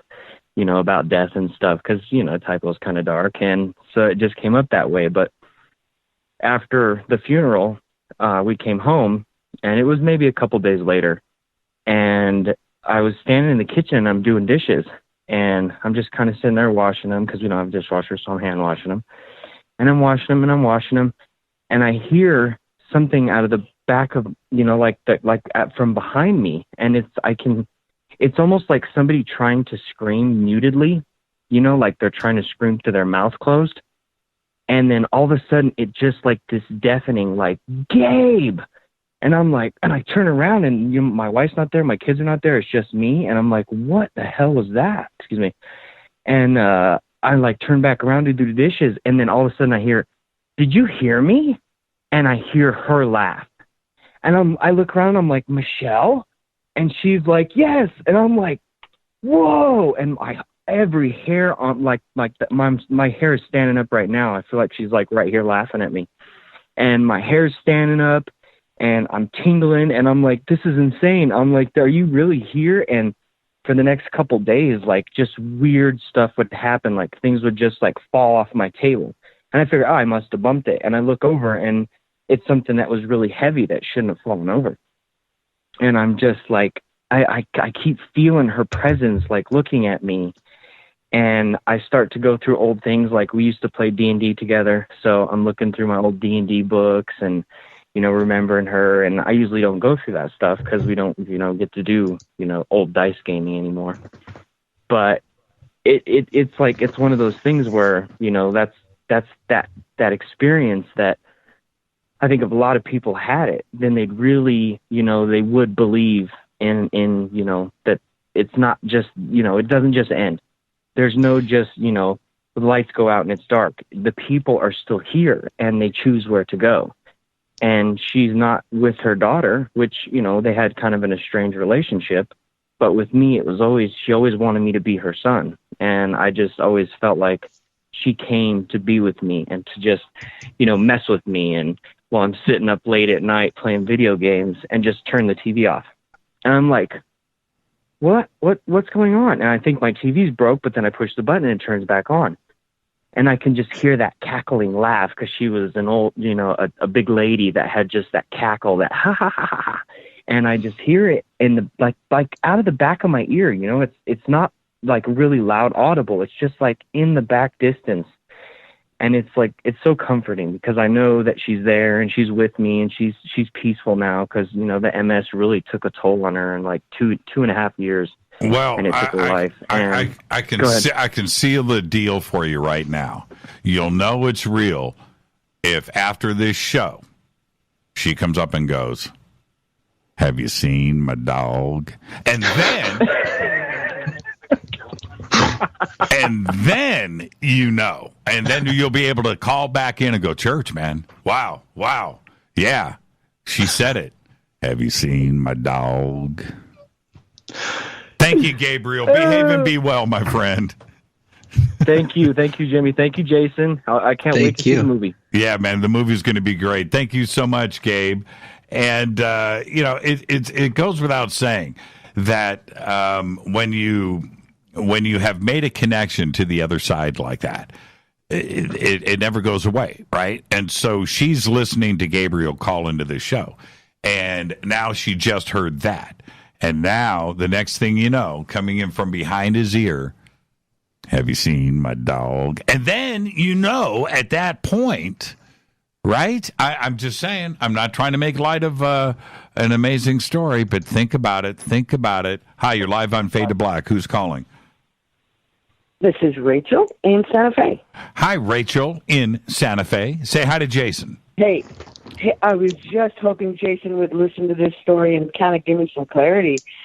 I believe, gentlemen, that I encountered someone who wasn't possibly human who propositioned me.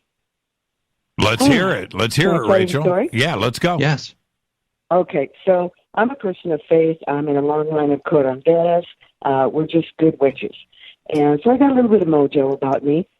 After work, talking with some friends, and I had been in a wreck and had a head injury and was on some medication that was making me sick. All the friends are saying, "What are we doing on Friday?" They all drive away. one of the guys that works with me pulls up and says, "Wait, guys, wait. Somebody here has a problem with liver, kidneys, medication, some kind of complication." And all my friends point at me. They go, "It's Rachel." So suffice it to say, they all prayed with me. And then the guy, Dave, said, "Rach, I just want you to know that when God does something really awesome, sometimes something evil tries to mess with you. Just keep your guard up." "Yeah, thanks, Dave. Bye." Go home, going into a big supermarket, and there's a man standing out front, and he has a dog. And the guy looked like straight out of Underworld, leather and rings and taps on his hand. And the reason I know that is because he had this little dog. And I said, "Oh, your dog is really cute, but he needs a haircut so I can see his other eye." And the guy goes, "He's only got one eye." And I go, "Oh, gee, I'm sorry." I felt bad. And he says, "Yeah, I adopted him." He tells me the story how he adopted him. I go in the store and I come out, get in my car, and all of a sudden, guy's walking towards me, and I'm like, "Oh, man, he's going to ask for money." I figure, I've got a really nice car. He's going to ask for money. I roll down the window like an idiot. And he puts both hands, like I'm shaking just telling you about it. He puts both hands on the door of my car with the windows down. And he says, "I know you're going home to nothing but cats.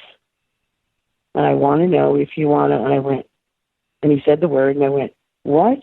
Now, I'm not trying to be down on myself. Just let me tell you, I'm somebody's grandma. I'm not a calendar beauty. I'm just a happy woman who's a former academic who raised 3 incredible kids. Happy woman. But this guy is telling me I'm going home to nothing but cats. And I said, no. I've got a friend coming over. Don't call him. He can't help you. I can give you something that no one can give you. And I'm like, dude, you know what? This is not funny. You just try to pick up people's grannies. Do you think that's funny? I don't think that's funny, hitting on old Grammys. Right. That's not cool. And he's laughing at me, Jimmy. He's laughing at me, Jason. And he says, "What I can do for you will change your life. You'll never be the same." And I'm like, dude, okay, so I'm panicking. My heart is beating. My temples are throbbing. I'm like, what do I do?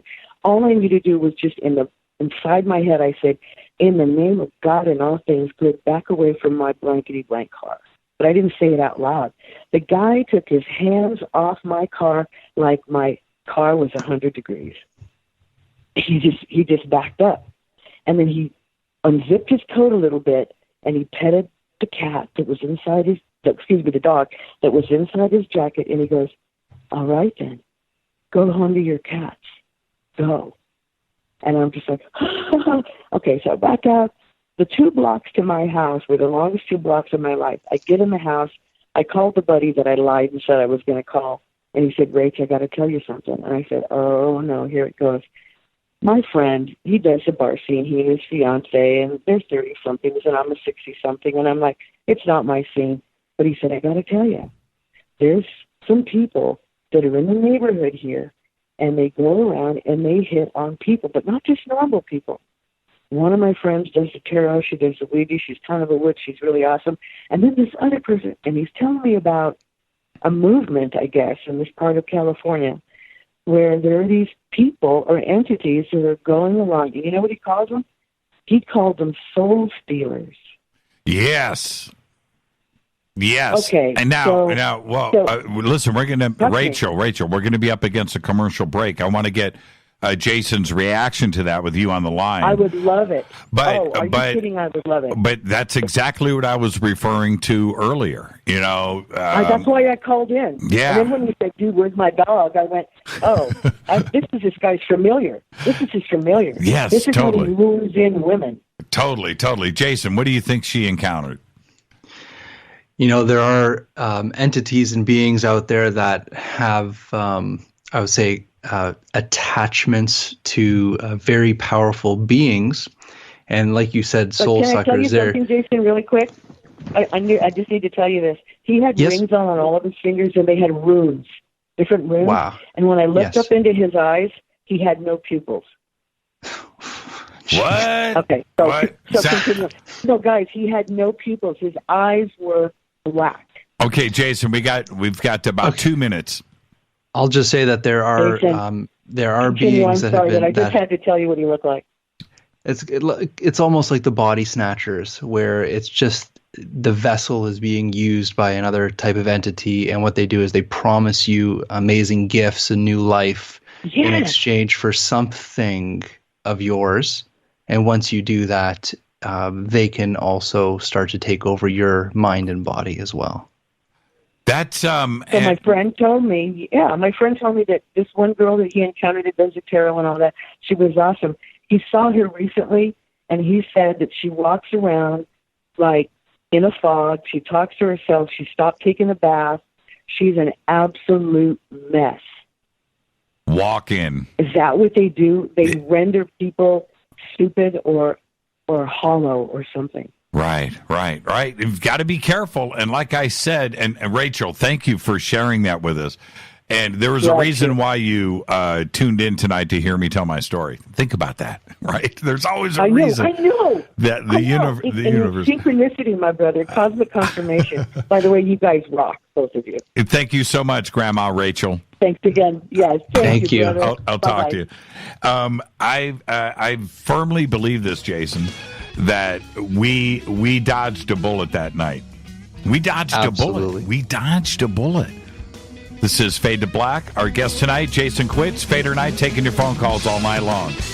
More of your phone calls are next. Stay with us. Hi everybody, this is Rob Halford, the Metal Guard on JimmyChurchRadio.com.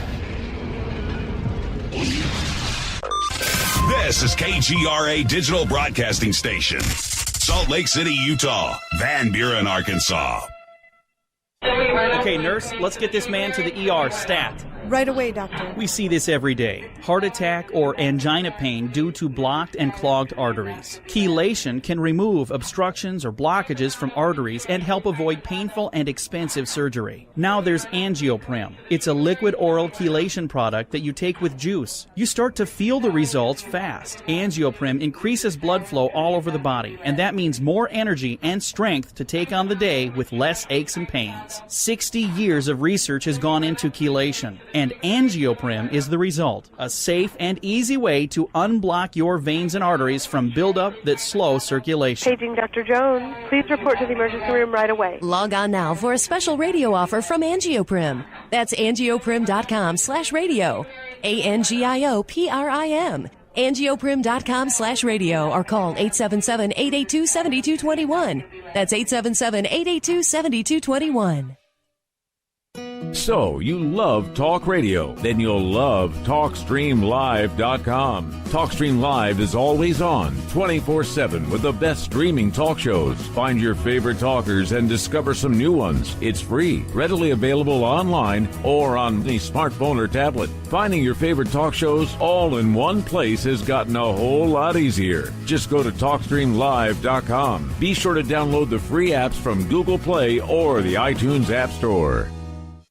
Your contact for current news and trending topics. KGRARadio.com. What can I say about the most popular tea on the internet? And what do customers say about Life Change Tea at GetTheTea.com? A lot. But by federal law, we at GetTheTea.com cannot make claims to how this product can enhance your health. We cannot even post our testimonies without being in compliance. So how do we get past the hump? Try our products at GetTheTea.com and see for yourself. You can send us a testimony, but we just can't post it. Bummer. Our products are GMO-free and organic. We pride ourselves in being the best we can be, and we urge you to take charge of your health. We're 11 years strong, and many of our customers have shared their successes with friends and family. Protect your colon. Log on to GetTheTea.com. That's GetTheTea.com. GetTheTea.com. GetTheTea.com. Did you know that when you're on the road with limited data or Wi-Fi available, you can still listen to every minute of Fade to Black by just calling 605-562-4482. No smartphone, app, or internet needed.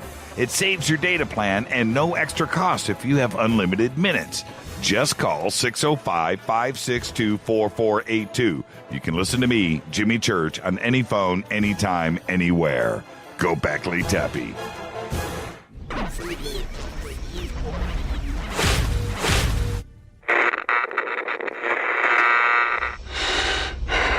want to know a secret? I love ponies. I really love ponies. I'm serious. I couldn't stay sane without ponies to brush. Why fade to black? Because you never got that pony, damn it. This is Fade to Black with Jimmy Church on the Game Changer Radio Network and KGRA, the Global Radio Alliance.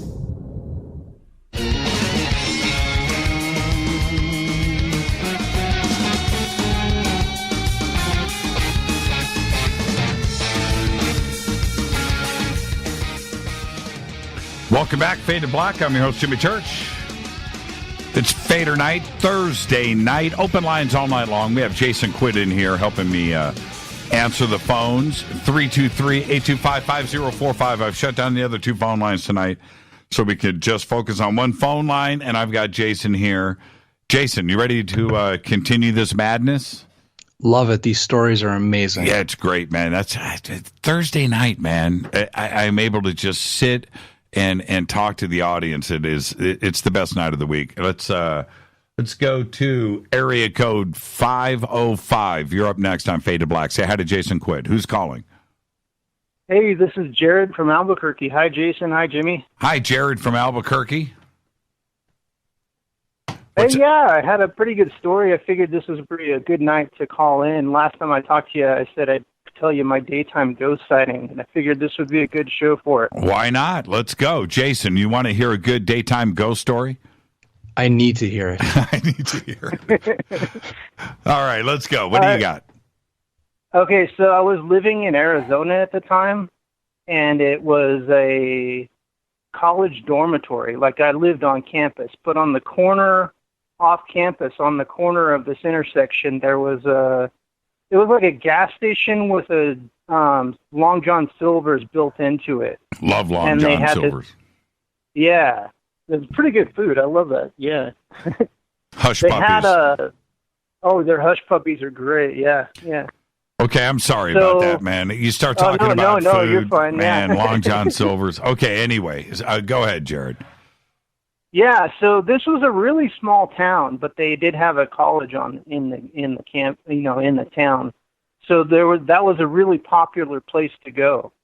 And so I was going over there with my skateboard, and when I got into the parking lot, I hopped on my skateboard and was going down towards the entrance of the shop. And I look to my right, and I see this guy. He's standing in the back of this truck, like in the bed of the truck. And the truck was kind of an old beat-up truck.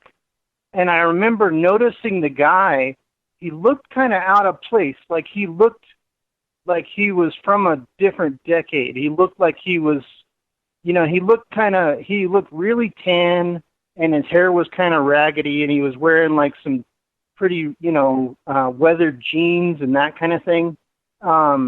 He looked like he was from a different time, but he could have just fit in just normally, in everyday life, He looked like something like from the late 70s or early 80s or, I don't know. But so that kind of struck my mind when I first saw him. I was like, whoa, that's kind of weird. But he looked just normal, just plain as day. The truck was plain as day. Everything looked just normal. And he says to me, he's like, oh, hey, can you do a trick? And so I said, well, all right, yeah, I can do a trick. So I turn around and I skate away from him for about 10 seconds, maybe less, to give myself enough time to come back towards him on the skateboard to do a trick. And then, so I get to the end of where I'm going to turn around and face him so I can show him the trick, and I turn around and he's gone. The truck is gone.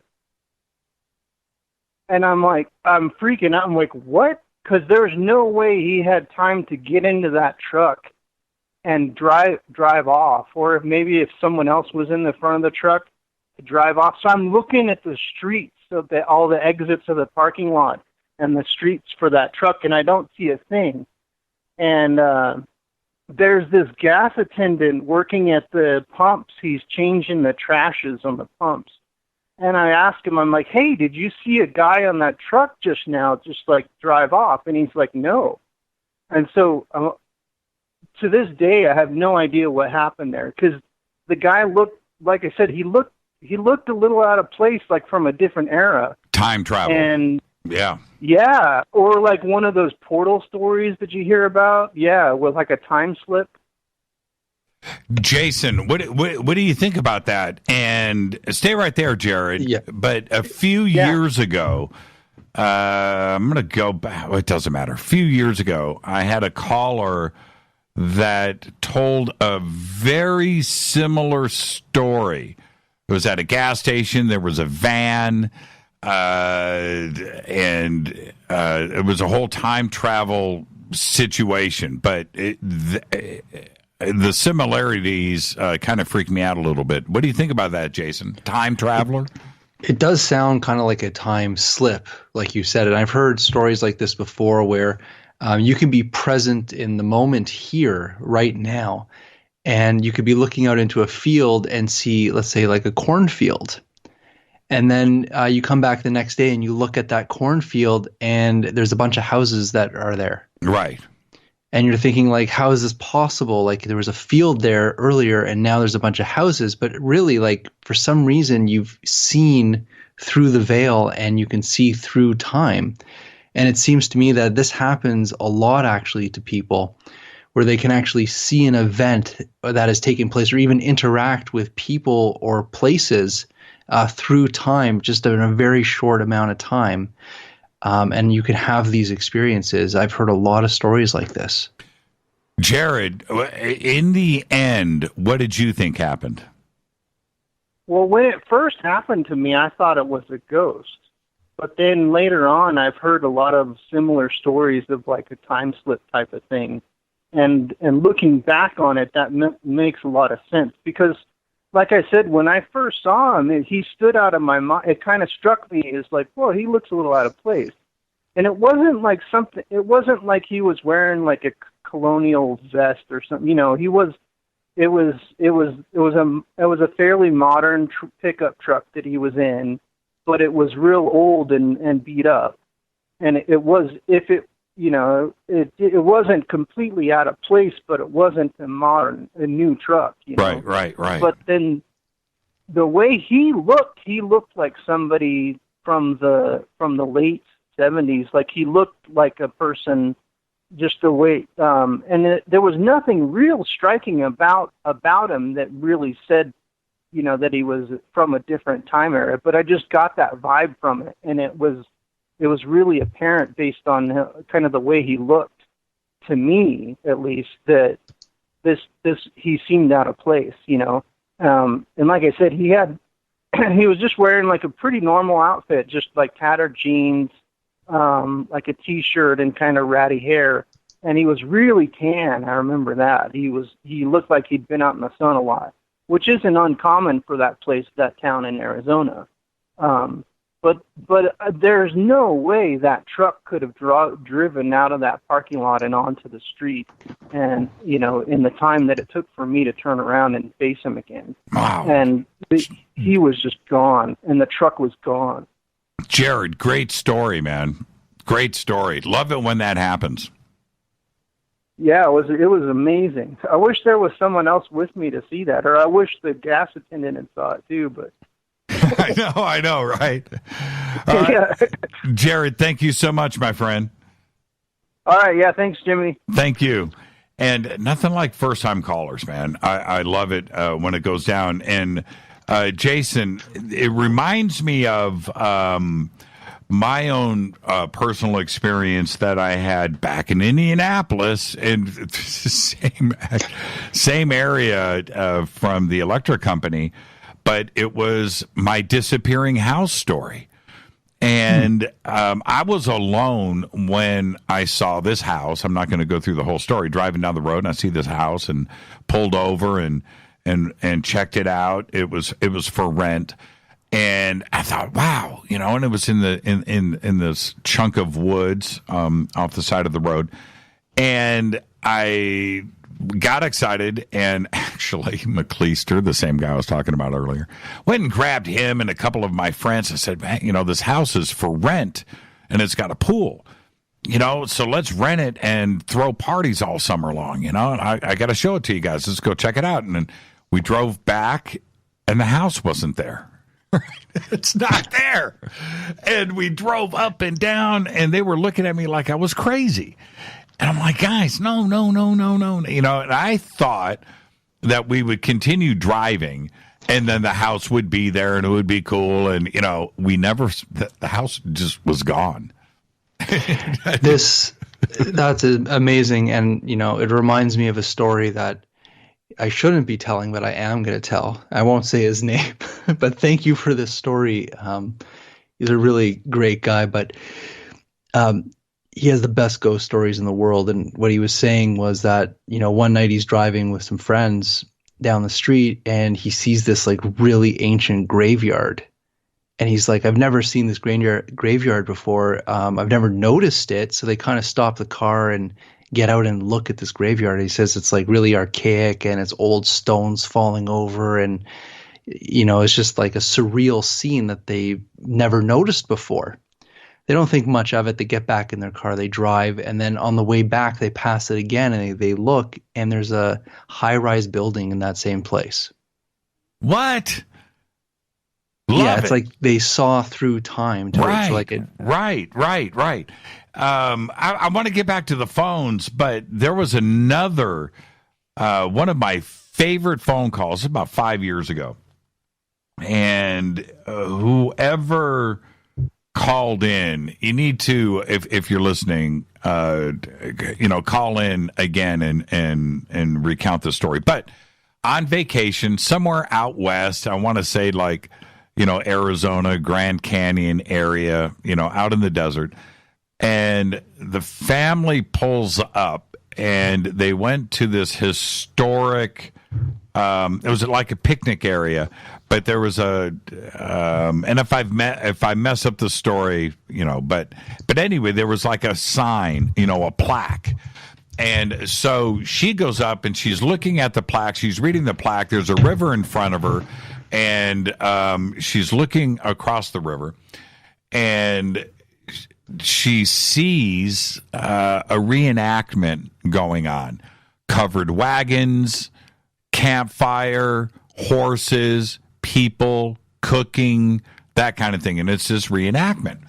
And she goes back and reads this plaque. This was the site of blah, blah, blah, blah, blah. And she's looking across the river, and she's like, wow, this is so cool. They're doing this reenactment and this historic site. She goes back to grab her husband and family to bring them back so they could check out this cool reenactment that's going on right across the river. And she's looking, she could smell it, right? And so when she comes back with her family, gone. Covered wagons, gone. The campfire's gone. And that's it. There's the story. So what did she see? Oh, man. It's just, I love it when it happens. Let's go back to the phones.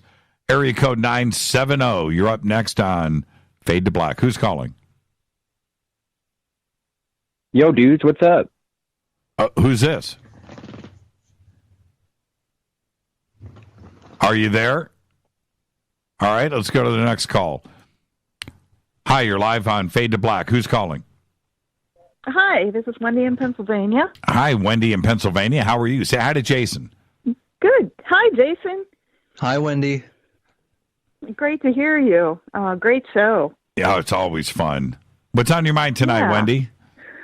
Well, I'm calling with kind of a question on a theory, I think. We talk about portals all the time and how energies can come in and out of this world. And so we've got sacred sites that are kind of imbued with positive energy. And you would assume that that's the kind of energy that's in that area. And then there are experiences that you have, like I go down to Gettysburg a lot. And there are places there where on certain nights you walk into an area and all of a sudden it's blacker than black. I mean, you can't see a thing. It's flashlights won't penetrate it or anything else. And it makes me wonder if, there isn't something to all these wars that are in some way maybe deliberate to open negative portals. Continue. Well, I when I had that experience in Gettysburg the last time, it was so intense, and there were other people with me. Right. When I was by myself and it happened, I turned around and got the HE double toothpicks out of there. Right. But with other people, we've occasionally ventured into it, and it makes me think of the David Paulides stuff. It's like, is this what's happening? Is there some kind of because something was different. I mean, it was a blackness that pressed against your eyes. You knew something was happening, and almost every time that would happen, there would be an animal there, at the entrance to where we were going to go into the field. One time, as strange as it sounds, there was a huge bullfrog sitting right in the middle of the path, and everybody was kind of looking at it like he won't move, like he would not move. We were trying to move him with our foot. Right. And it's kind of unusual to see a bullfrog at night. One time we went down there and there were owls there, just carrying on like crazy. I mean, I think it was a nesting site, but it just always seemed like there was almost like some kind of a warning. You know what I mean? I do. Jason, what do you think? And it's a national park. So, Jason? There are areas on the planet that give positive energy, life-giving energies, and there are areas on the planet that take life force energy. So we have to be very aware of these places. There's certain places on the planet where you shouldn't build homes because when people start living there, they will experience misfortune, basically. And this is very known in the ancient world, not to build on certain sites because it will just bring death and destruction. There's also a very ancient saying that, when the land has seen enough blood, it starts to crave it. So you'll have certain areas that have memories in there that will continue this kind of recycled pattern. If some bad thing happened on that land, it could continue happening generation after generation. So can that be done deliberately, Jason? Of course, it can be done deliberately. So if there's a place where there's always bloodshed and war, it's almost like feeding that entity that's been created there through the memories of the trauma. And it will continue to be very violent and draw that life energy to it unless things change and people clear the land, which could be a very long process and very hard process to do. But, you hear stories from all over the world, even in Japan, where they have the forest where people go and commit suicide, is that you don't want to go anywhere near that forest because it will just draw you in. Like there's really bad energy there. I've seen that movie, but there's Wendy. Back to your point though, and think about this, Jason. England. Why would you ever build a house anywhere in England? Right, anywhere.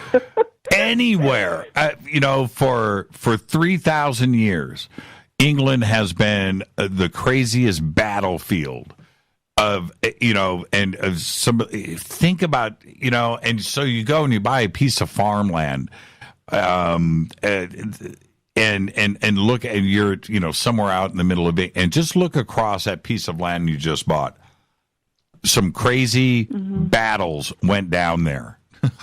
Arms being cut off, heads, legs, bodies strewn all over the place. And I've thought about that so many times. If you ever want to go out with a metal detector, go to England, right? Or and you think about most of Europe but back to Jason's point where blood has been spilled into the dirt. Over and over and over again. And that's the one thing I've often thought about. You know why there's so many haunted castles and haunted places in England? Well, think about what has gone on there, and it may be a beautiful place. And I get all of that. And I love, I do. I appreciate it. But when you hear about swords or helmets or jewelry or money that has been found in somebody's property over in England, and think about the battle that went down there. Think about that. Yeah. All over the entire island.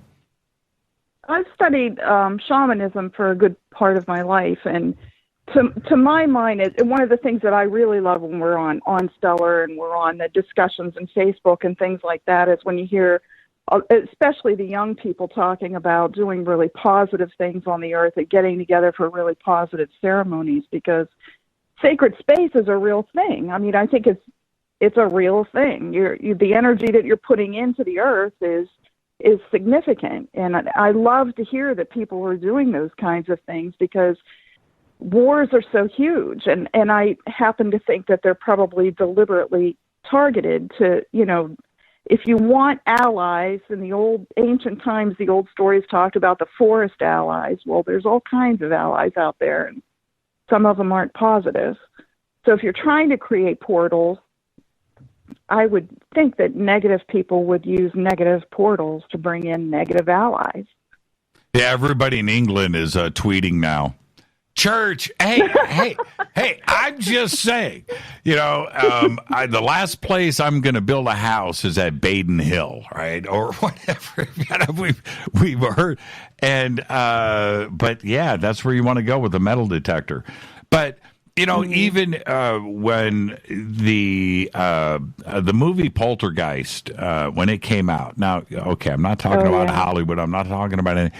But the idea behind the movie, who would build a house on an Indian burial ground? It happens all the time. I know. You're asking for trouble. The disappearing house story, Wendy, that I just told, there was. Oh, yeah. I left one thing out that I've mentioned before. When I went up and looked in the windows of the house, it was a little tiny house, but I looked off to my left. And it was, there was trees, there was some woods there, but right next to the driveway was a little family cemetery, and my memory says like 8 gravestones, and it had a little fence around it, but there was like 8 gravestones, and the house was so cool. I'm 20 years old, right? I'm 19, 20 years crazy. Old. And this is what went through my mind at that moment. House is cool. In-ground pool. Cool parties. I could ignore the grave. I could ignore the family plot. Well, you're in good company, because Marilyn Manson tells a very similar story of something that happened to him. Oh, really? In Ohio. Oh, yeah, back in Ohio when he was a teenager in high school. Yeah, he lived... You'll have to look it up. It's on YouTube somewhere. He lived on a little island. This is some kind of, a friend of mine went to school with him. And we used to play Dungeons and Dragons with him. Gabriel mentioned that earlier. In Canton? In Canton, Ohio? Yeah, that's what my memory says. Interesting. Something like a small community, small school, small situation. I could be wrong. Look, I've had a long, difficult life that things cloud my memory. But there you go. Wendy, thank you so much. I got a break for a commercial. Yeah. Thanks. Thank you. Thank you, Jason. Bye. You're welcome. And look, everybody out there freaking out over in the UK. I love the UK, but the UK knows exactly what I'm talking about. Exactly, man. It the historical moments that have occurred in England all over the place. Just like people want to bring up Gettysburg here, Jason. And the ghosts that are out there, there are historical sites around this country where some very crazy, violent things went down. Some battles were fought. And there's got to be some kind of residual, lonely ghost and things that are still hanging out there. They may not even know that they're dead.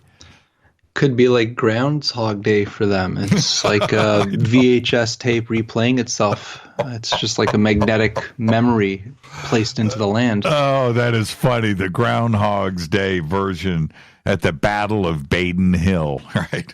That would be terrible. Oh, man. And whenever I hear EVPs, and I'll get back to the phone calls, and if you're on hold, stay right there. I'm gonna get to everybody. When I hear some of those EVPs, like Huff Paranormal and some of those EVP recordings, it makes you wonder that do they know that they're dead? In that, if you get sick, I think there's two different versions of this. I want to hear your comments on this, Jason. Mm-hmm. If you get sick and you know you're going to die, that's one thing. And you may be able to have a near-death experience and go and come back and so forth. But what about somebody that gets blown up into smithereens, right? Your body's not coming back, and the death is sudden. You went from being alive to being in a world that you don't even know where you're at, right? Yeah, it would be a very traumatic transition into the spirit world, and in that case, it might take a little while for that spirit to even realize that it's dead. You don't know where you're at. You just don't know. It'd be like waking up from a dream, and you're just stuck in a world, and you don't know not only where to go, how to leave, how to ask questions. You just don't know. It must be, like you said, Groundhog's Day, just some crazy dream. Because the spirit world is like that first stage of transition into the spirit world is a mirror of the physical world. So it would be very difficult to distinguish between the living and the dead. Absolutely. Let's take a break right here. It's a good spot to do it. Let's take a break, and when we come back, we'll continue with your phone calls. It's Thursday night, Fadernight. Jason Quitt is here helping me man the phones. 323-825-5045. This is Fade to Black. I'm your host, Jimmy Church. Follow me on Twitter at JChurchRadio. That's easy. You can follow Jason Quitt at Jason_Quitt. I'll be right back. Stay with us.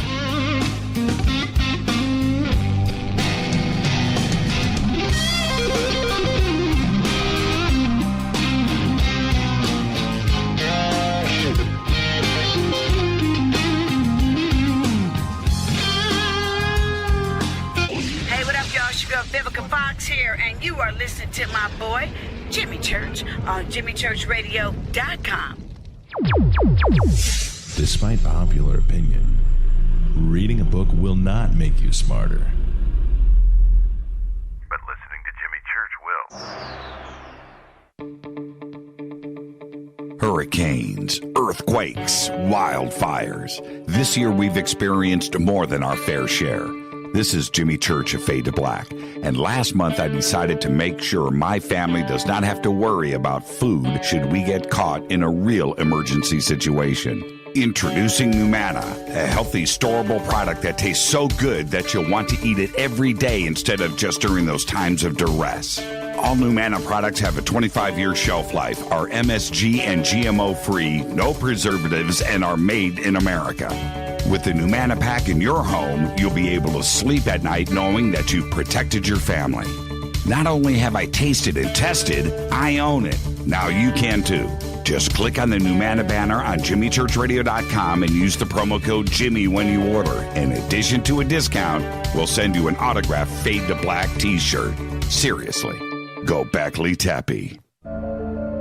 When you take the beans from Central America with dashes of Indonesian and African mixed in and then roasted to the dark side of Fade to Black, you create the ultimate brew of fringe. Introducing the Fade to Black blend from River Moon Coffee.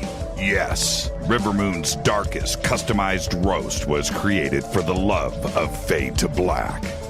The alchemy of masterful roasting and smoking the beans is in every sip of this full-bodied, dark Java. I need my coffee dark, deep, with distinct bittersweet chocolate highlights, just like the bunker. Leaning further into the darkness of the roast is Fade to Black Blend from River Moon Coffee.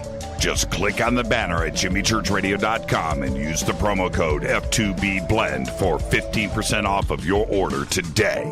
Go Beckley Teppy.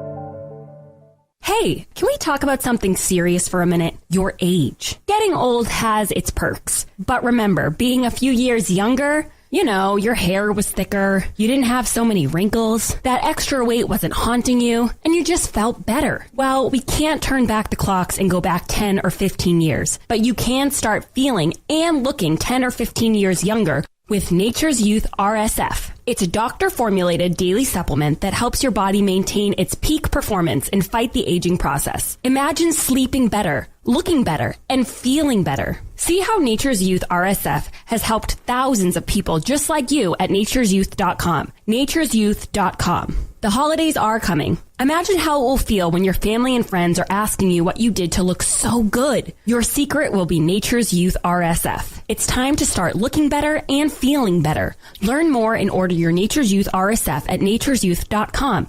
That's nature'syouth.com.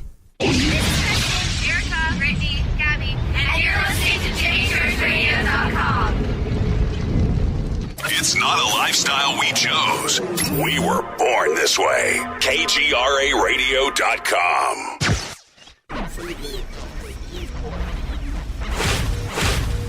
This is KJCR at JimmyChurchRadio.com.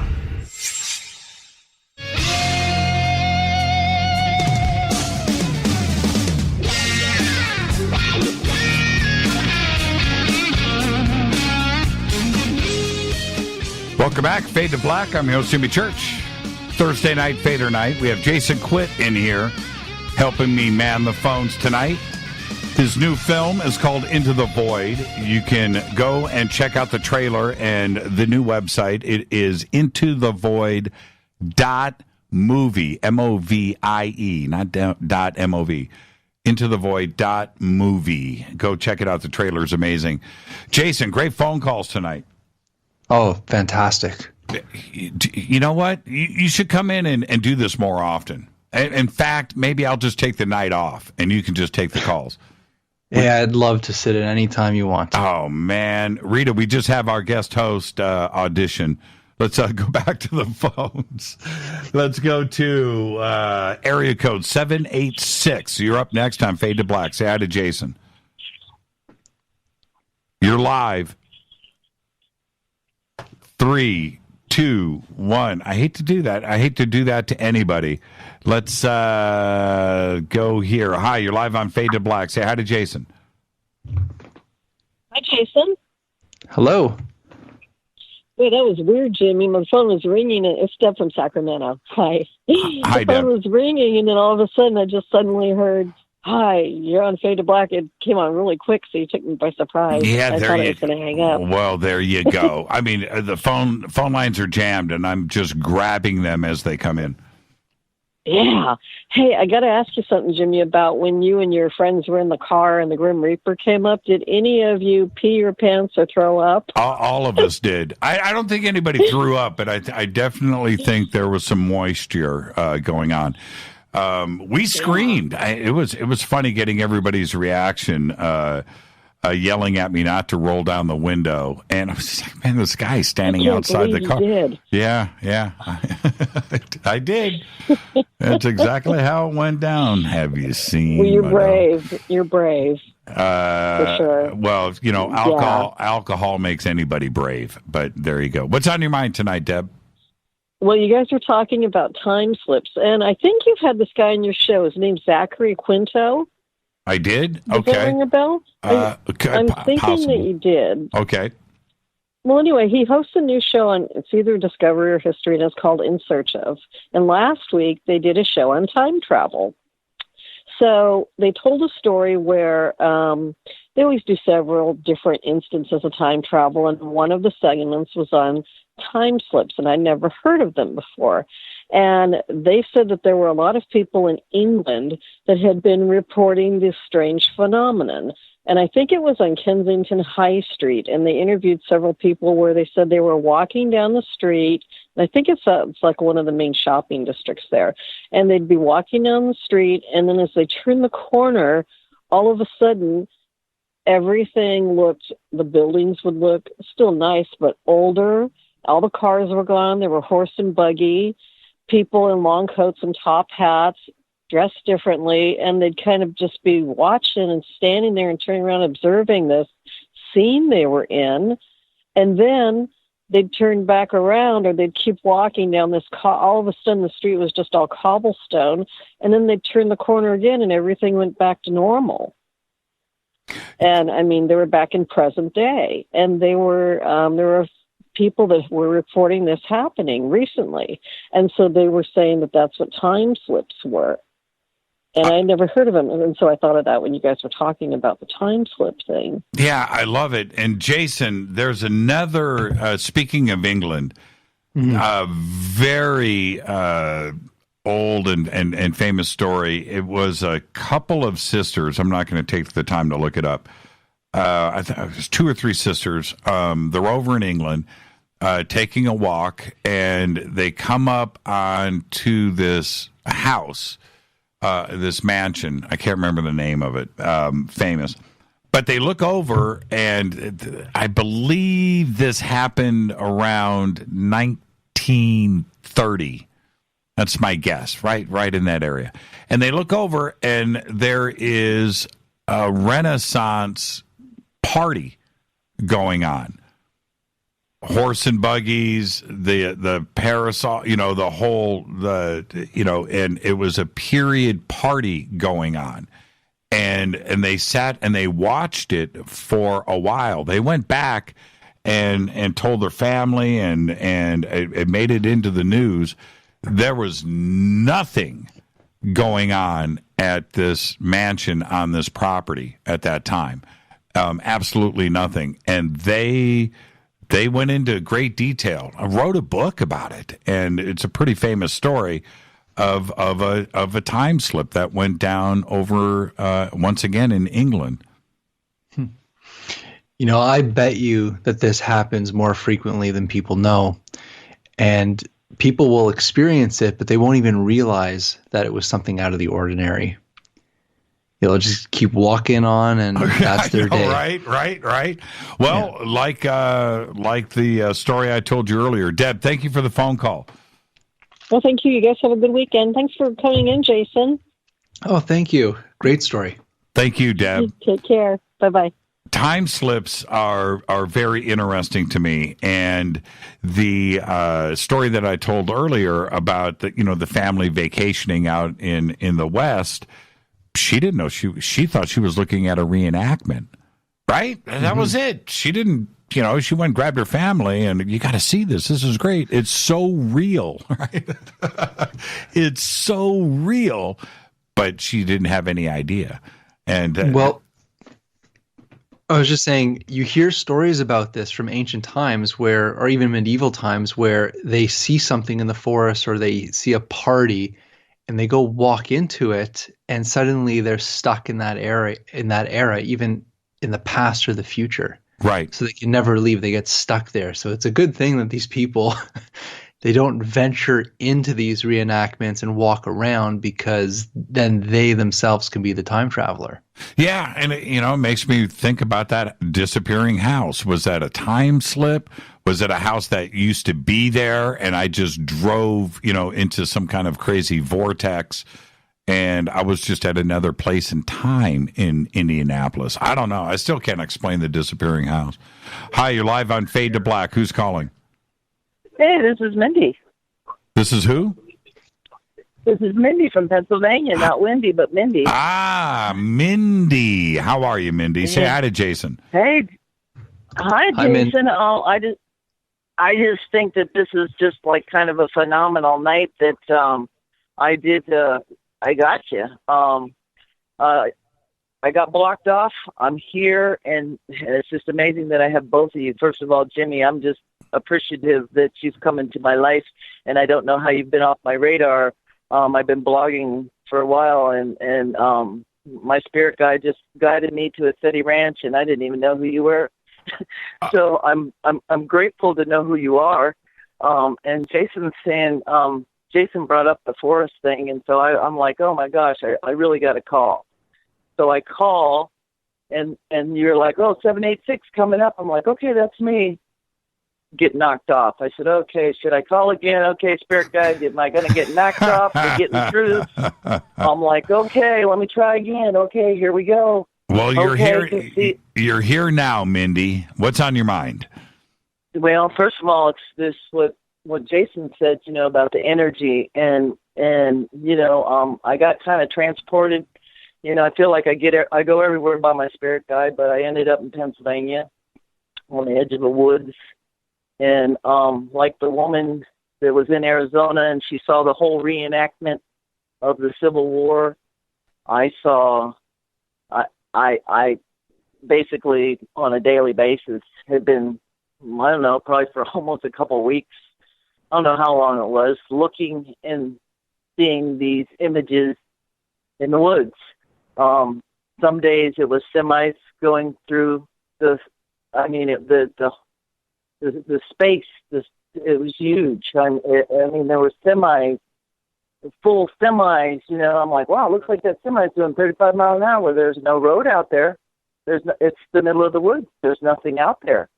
Some days I'd see men parking their cars and walking places. And I guess the day that I saw the big blue lake, or I don't know if it was a lake, but it was the prettiest blue I'd seen in a long time. I just said, gosh, I got to start blogging about it.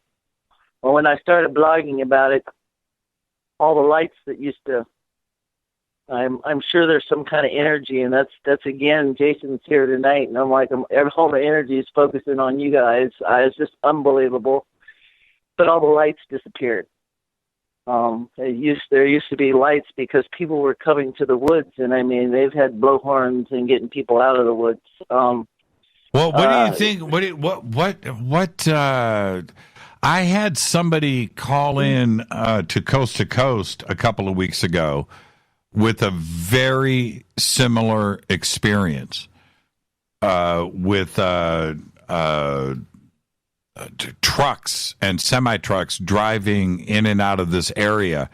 And we've lost Jason, by the way. I'm going to bring him back here in just a second, Mindy.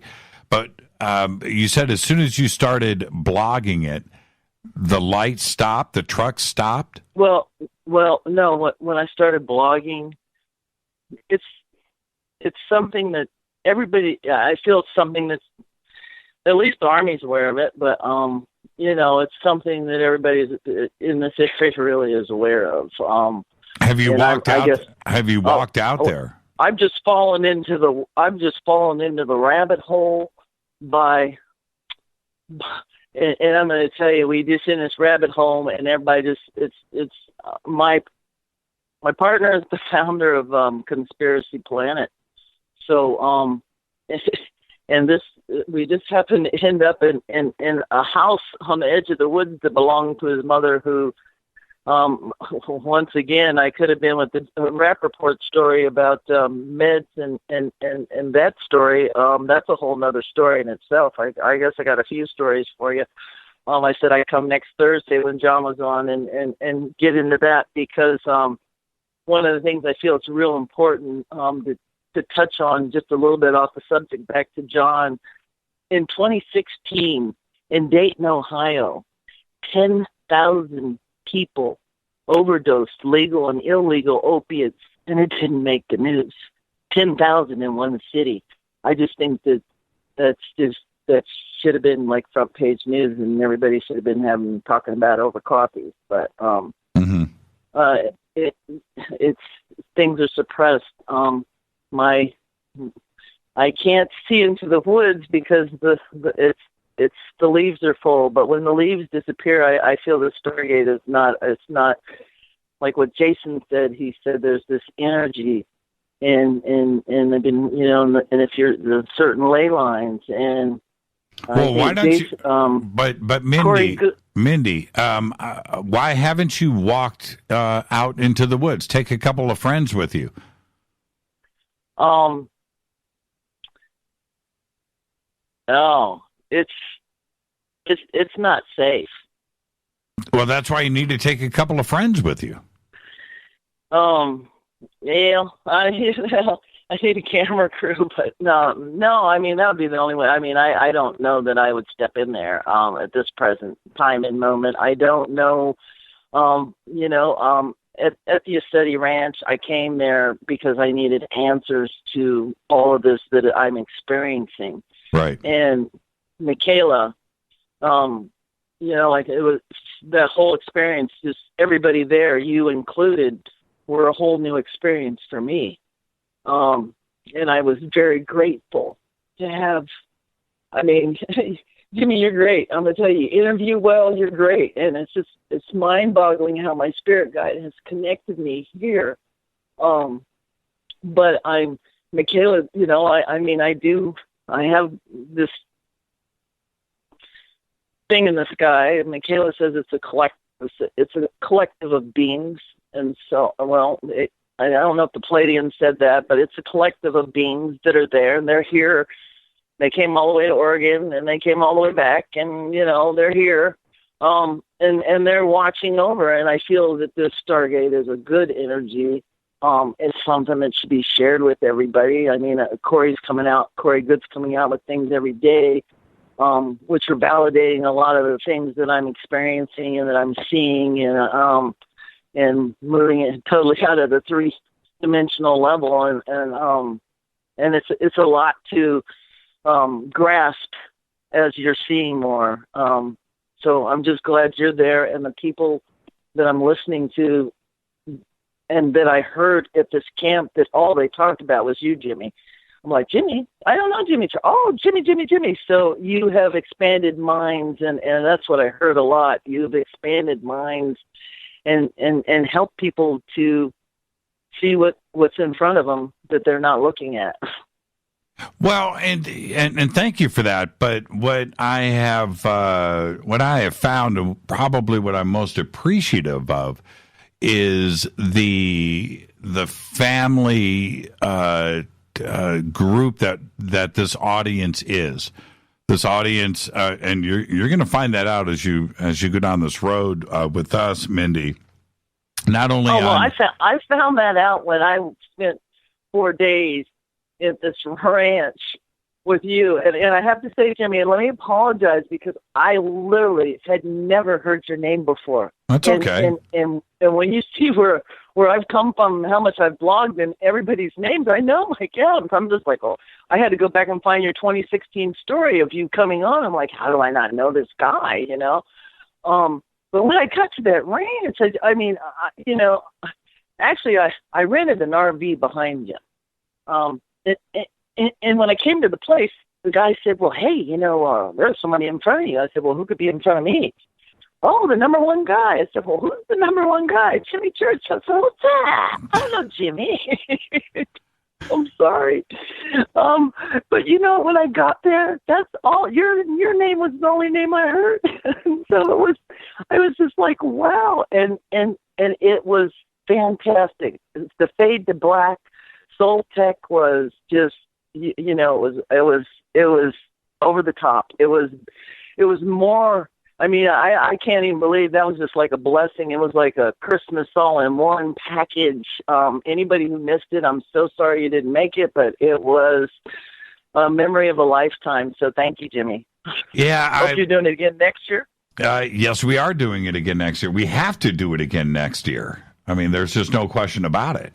And we're going to. But I think everybody shared the same experience up there that you did, because it was about making memories, meeting new friends, learning, and experiencing ESETI.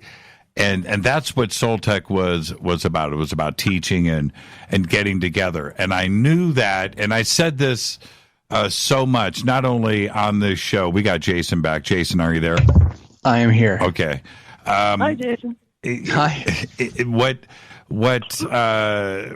Rita and I experienced last year at ECETI, we knew that if we got everybody together and worked with Modern Masters and Dana and John, that we would be able to get a group of people there that would experience what we experienced.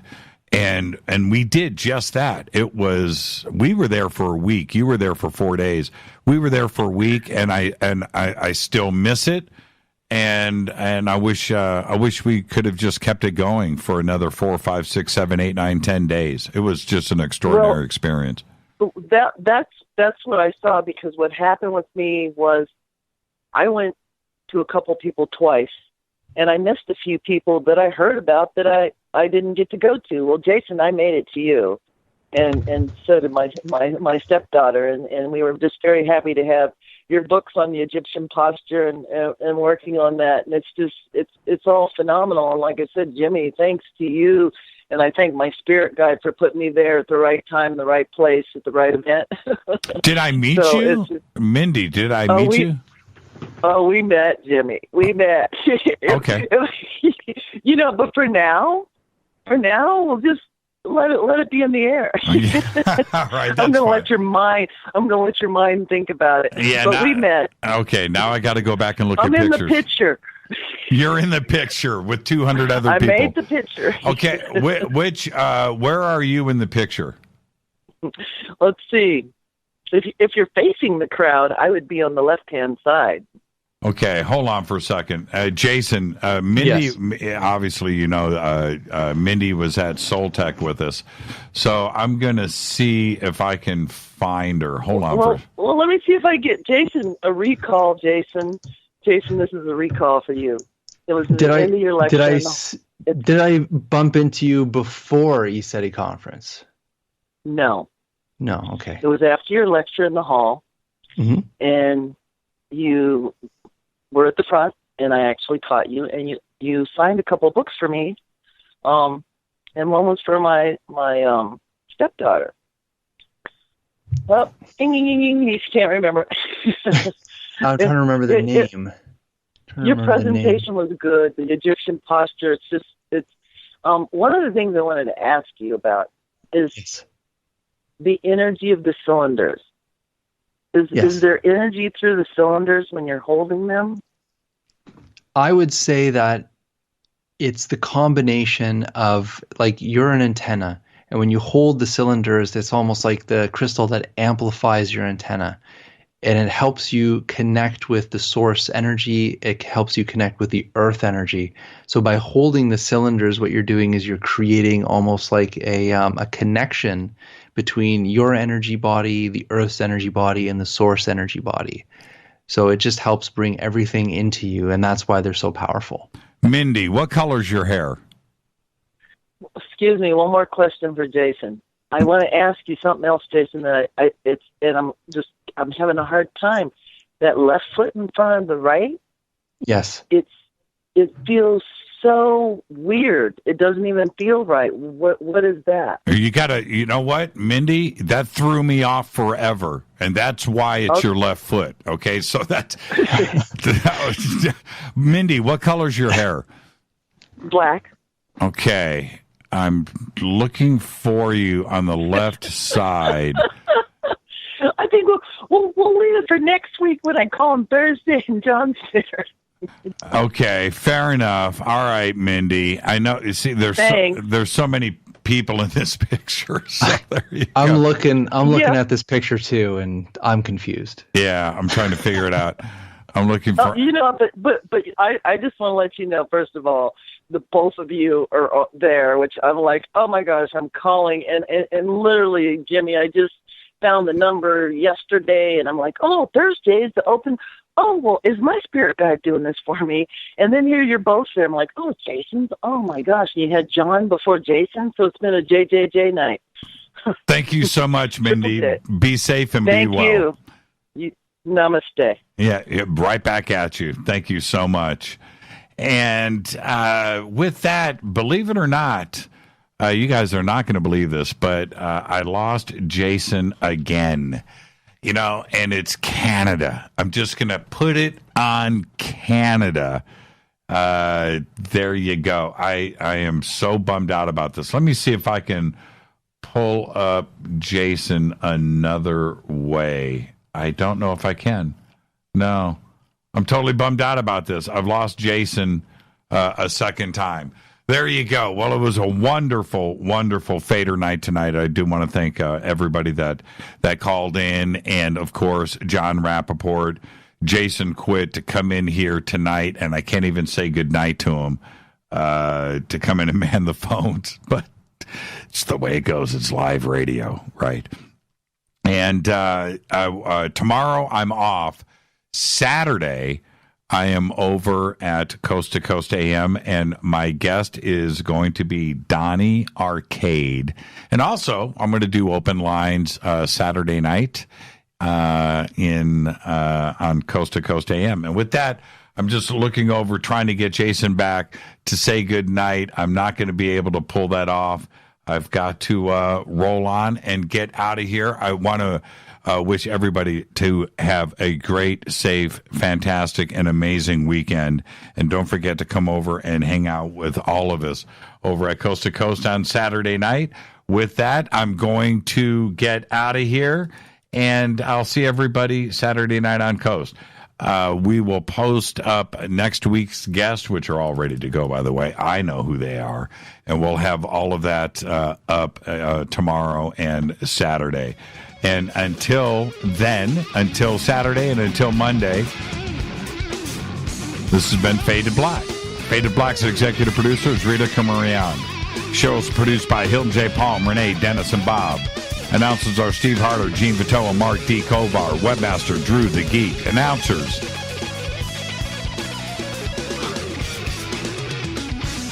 Music, Doug Aldrich. Intro, Spaceboy, spaceboymusic.com. Fade to Black is produced by KJCR for the Game Changer Network, and syndication is KGRA, The Planet. Thank you to Jon Rappoport and everybody who called in and tweeted tonight. This broadcast owned and copyrighted 2018 by Fade to Black and the Game Changer Network. It cannot be rebroadcast, downloaded, copied, or used anywhere in the known universe without written permission from Fade to Black or the Game Changer Network. I'm your host, Jimmy Church. Follow me on Twitter at JChurchRadio. Follow Jason at Jason_Quitt with 2 T's on Twitter. The new movie is called Into the Void. The website is intothevoid.movie. Until Saturday night, everybody be safe. Go back, Lee Tappy.